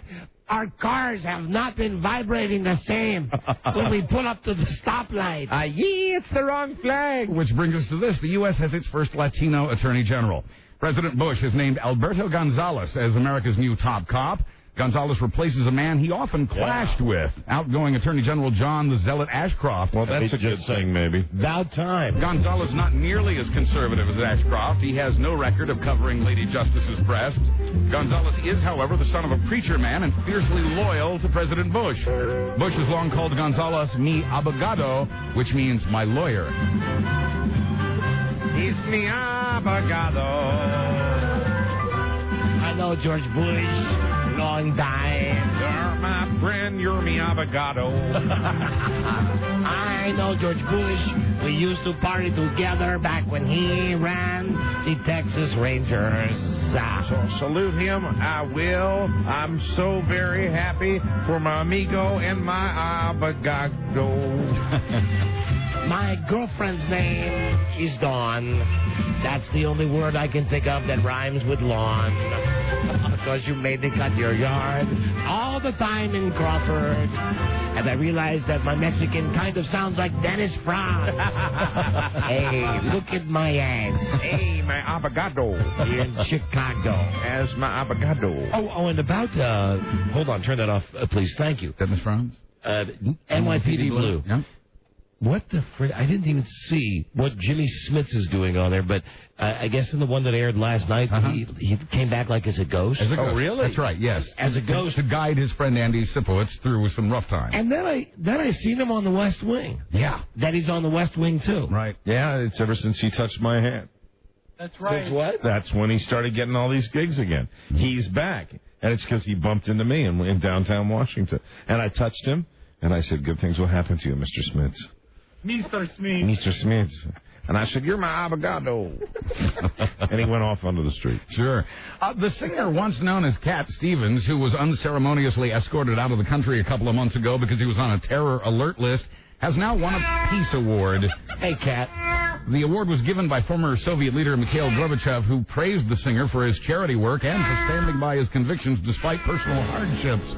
The singer was given the Man for Peace Prize in Rome at the opening of a meeting of Nobel Peace Prize winners. Now known as Yusuf Islam, the singer says many embarrassed Americans have apologized to him over the September no-fly incident, including employees of our own Homeland Security Department. We're also giving the same award to Clay Aiken. Quoting him, more people have apologized than you can count. Palestinian leader Yasser Arafat, who was dead and then not dead and then dead again and then not dead again, is finally dead. Considered a terrorist by most, he fought for a homeland for his people to the extreme aggravation of Israel. In the Gaza Strip, tens of thousands of Palestinians mourn his death, and there are conspiracy theories about the mysterious blood disease that ultimately took his life. Israel, fearing violence, has sealed its borders. President Bush says he hopes for peace. That guy is a bad dude. Yasser Arafat. You want to say that? I don't get all of this, that we treat him with reverence and stuff. I don't either. I really don't get it. Like that he's a bad dude. I mean, he did bad stuff. You know, I'm all for the Palestinians getting a homeland at some point, but he, I think, was, you know, if you look at the history of it, he was probably personally responsible for some of the original terrorist activities. Right. Absolutely. And then for the longest time, I kept wanting to meet the guy because I thought he was an ELO. No, and they were good. You know, they would say real fast, Yasser Arafat with PLO. I'm like, oh, my God. Yeah, you thought he'd come walking in with Jeff Lynne. Does he know Jeff Lynne? He had a great stage show. Can you do live-in thing? Can you do strange magic? And then I saw the thing on his head, right? And I thought, well, maybe that's like some crazy ELO costume. You embarrassed yourself. No, it's PLO. Remember when he had the UFO come down on the stage? PLO, it was great. Great laser show. Plastic Light Orchestra. CBS finds itself apologizing again for the actions of its news department. Yeah, the network says it's interruption. That's our company, Buzz. That's right. And they're really sorry about the interruption of last night's episode of CSI New York. Tell me about it. They came in with the Yasser Arafat bulletin. Last 5 minutes, you don't know how the episode ended. Quoting the network today, an overly aggressive CBS News producer jumped the gun with a report that should have been offered to local stations for their late news. Correct. The network says cutting into the last 5 minutes wasn't necessary because Arafat had already been near death for several days. After receiving complaints from viewers and affiliates, CBS has announced they will rerun the CSI New York episode in its entirety tomorrow night. A bunch of dums. Fantastic. I didn't see an interruption. Interruption. Maybe not on high def. Maybe not on the high def, but I know on regular CBS, because I was watching upstairs on cable, and not that I'm into this show, but Frida and I had not an argument, but I wanted to watch Law and Order last night. No, Rob, I don't do that. I know. You do. I don't. That's why we don't argue.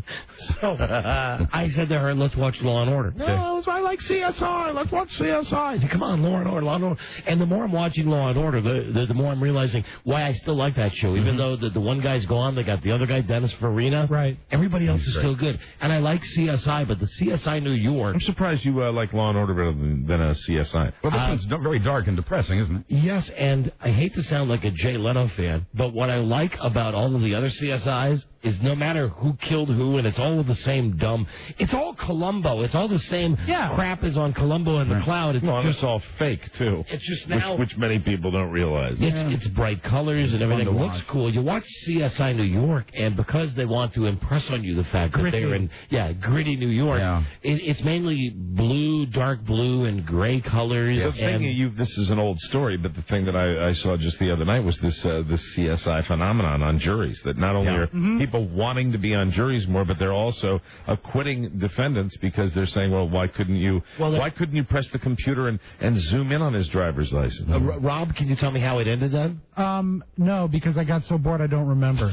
Wow. It's CSI has to be riveting, or I'm out of there. Yeah. No, the plot line was the leg was chopped off because the guy wanted to have his leg. It was an EMT that did the leg chopping. Okay, all I know is that really it was like 6 minutes until. This is a CBS News special bulletin. The show is the writing on CSI New York. It's like Quincy. It's horrible. Oh, really? Yeah. It's nothing new. And I'm sitting here thinking, oh my God, a CBS special report. God, is something happened in Iraq? And then I'm, John Roberts with my puffy hair, and Yasser Arafat is dead. Stay tuned. And I noticed that they chopped off the end of CSI New York, but they conveniently left enough time for nice commercials before they went to the local news. Yeah, always. For the diner plot line, Gary Sinise was found guilty. I wish. I wish. Or that Greek chick. Oh, you know what? She just is not sexy enough to be on TV. Kanakranidis? She just doesn't get it. Maria Kanakranidis? On the original CSI, you got Marg Helgenberger. She's pleasing to look at. And then there's the bucktooth one, Georgia Fox. Yeah, I like her. Well, then you got Proctor, Emily Proctor from CSI Miami, and George Eads. Well, that's just you, George Eads. Also on CSI Miami, please not to be forgetting about the autopsy lady, Andy Alexander, the sister. Yeah. Who absolutely wears, she has to buy wife beaters that are made for 3-year-old boys. Because onesies for toddlers. Every crime scene she shows up at, she conveniently gets to lean over the baby's, the person's body, and then she always goes, "Oh, baby, what happened to you, baby?" And all I'm doing is staring at her cleavage. Yeah, she was on news radio. I could never go out with her, though. She touches the dead. And that's what they're missing from CSI New York. Mm-hmm. Yeah, a really hot woman. I agree. When we come back, my salute to Veterans Day, including a private named Ryan being the latest casualty of the indecency witch hunt. Oh, and can I ask you guys both, now that we are 24 hours past nearly yesterday's show, you put in a great effort today. You are tired. Thank you. You are tired, aren't you? I am, to say that I am wide awake would be an overstatement. There are times when I've said you've had raccoon eyes. Mm-hmm. Today, you look like you were in a fight with Muhammad Ali. You know what I mean? You got the real black circles under the eyes. Thank you. But you've been great on the show. Thank you. Thank you twice. Delightful. No, I know I got the raccoon eyes. I want to have something done to get the circles, the dark circles out of my... It's called sleep. Oh, please. And for God's sakes... Let's not get crazy. What are you going to do after they finally get rid of Howard or whatever he's going to do and they move us to mornings? Allegedly. You realize that allegedly. Right now, the hours that you're sleeping, 4 a.m. to 11 a.m., those are the hours that we'd have to work. Oh, my God. You have to turn your schedule Just reverse it by 12 hours and you'll be fine. Well, frankly, boys, I'm looking at it as a life-saving measure. Frankly, that's what it is. It could be. I think it really could be. It's an intervention. Of course, all of that is just alleged. We're just funning. Just rumors. You never know. Buzz? Private Ryan, when we get back. Oh, right. That's screwed up. Thank you, Buzz. This is the Don and Mike Show. Gosh, I hate to interrupt. It's all been so incredibly fascinating and entertaining and instructive. Really, the time has just flown by. The Don and Mike Show. They paint the whatnot. Don and Mike. And more Buzz now. This segment of Buzz brought to you by Viramax. World's #1 sexual pleasure performance enhancer. Viramax #1 because it really works. Someone called for a doctor. Doctor developed, clinically tested, patented Viramax. Get it at retailers nationwide. 1-888. Dial VMAX. 48 hours from now. Saturday. Yeah, it'll be Saturday in 48 hours. All right, man, I love that song. Hi, Buzz. See you in the park. A private named Ryan is the latest casualty of the indecency witch hunt. At least 18 ABC TV stations say they will not air tonight's network showing of the Oscar-winning film Saving Private Ryan. Wow. Now, this is we're just a nation of idiots. Oh, this is a beautiful debate. Wait till you hear. Because, I know you're going to maybe have some of these facts. Right. 2 years ago, ABC ran the same thing. Twice they've shown it. No problems. Right. They run it on Veterans Day as a tribute. You know, Shaving Ryan's Privates, they run it uncut. Now, keep in mind, they still run commercials. They just don't cut out any of the dialogue or the scenes that might have been thought to be objectionable. But now, because of the Janet Jackson thing, that's right. You've got all these stations that are going to be running like the Kelly Ripa show, a rerun of the Kelly Ripa show. What are these general managers at the stations that are making these calls? These are entire chains of television stations. All of the stations owned by Cox Communications. All of the stations owned by the Hearst Corporation. Hey, listen, hold on. Tribune. Wouldn't you think that if you really wanted to work on this, you'd change the name of the company? Yeah, really. If you want to make a real big deal about it. Cox with an act. But you're right. It is all about the FCC, and here's why, and here's what drives us nuts about the FCC. There's our FCC music. The Federal Communications Commission is refusing to tell TV stations if airing the film uncut would be a violation. They say to rule on it before it airs would be censorship, but it's aired before. All right, if you're listening to us at Live 105 in Baltimore, you won't see it on Channel 2. Right. Tonight, they're not going to run it.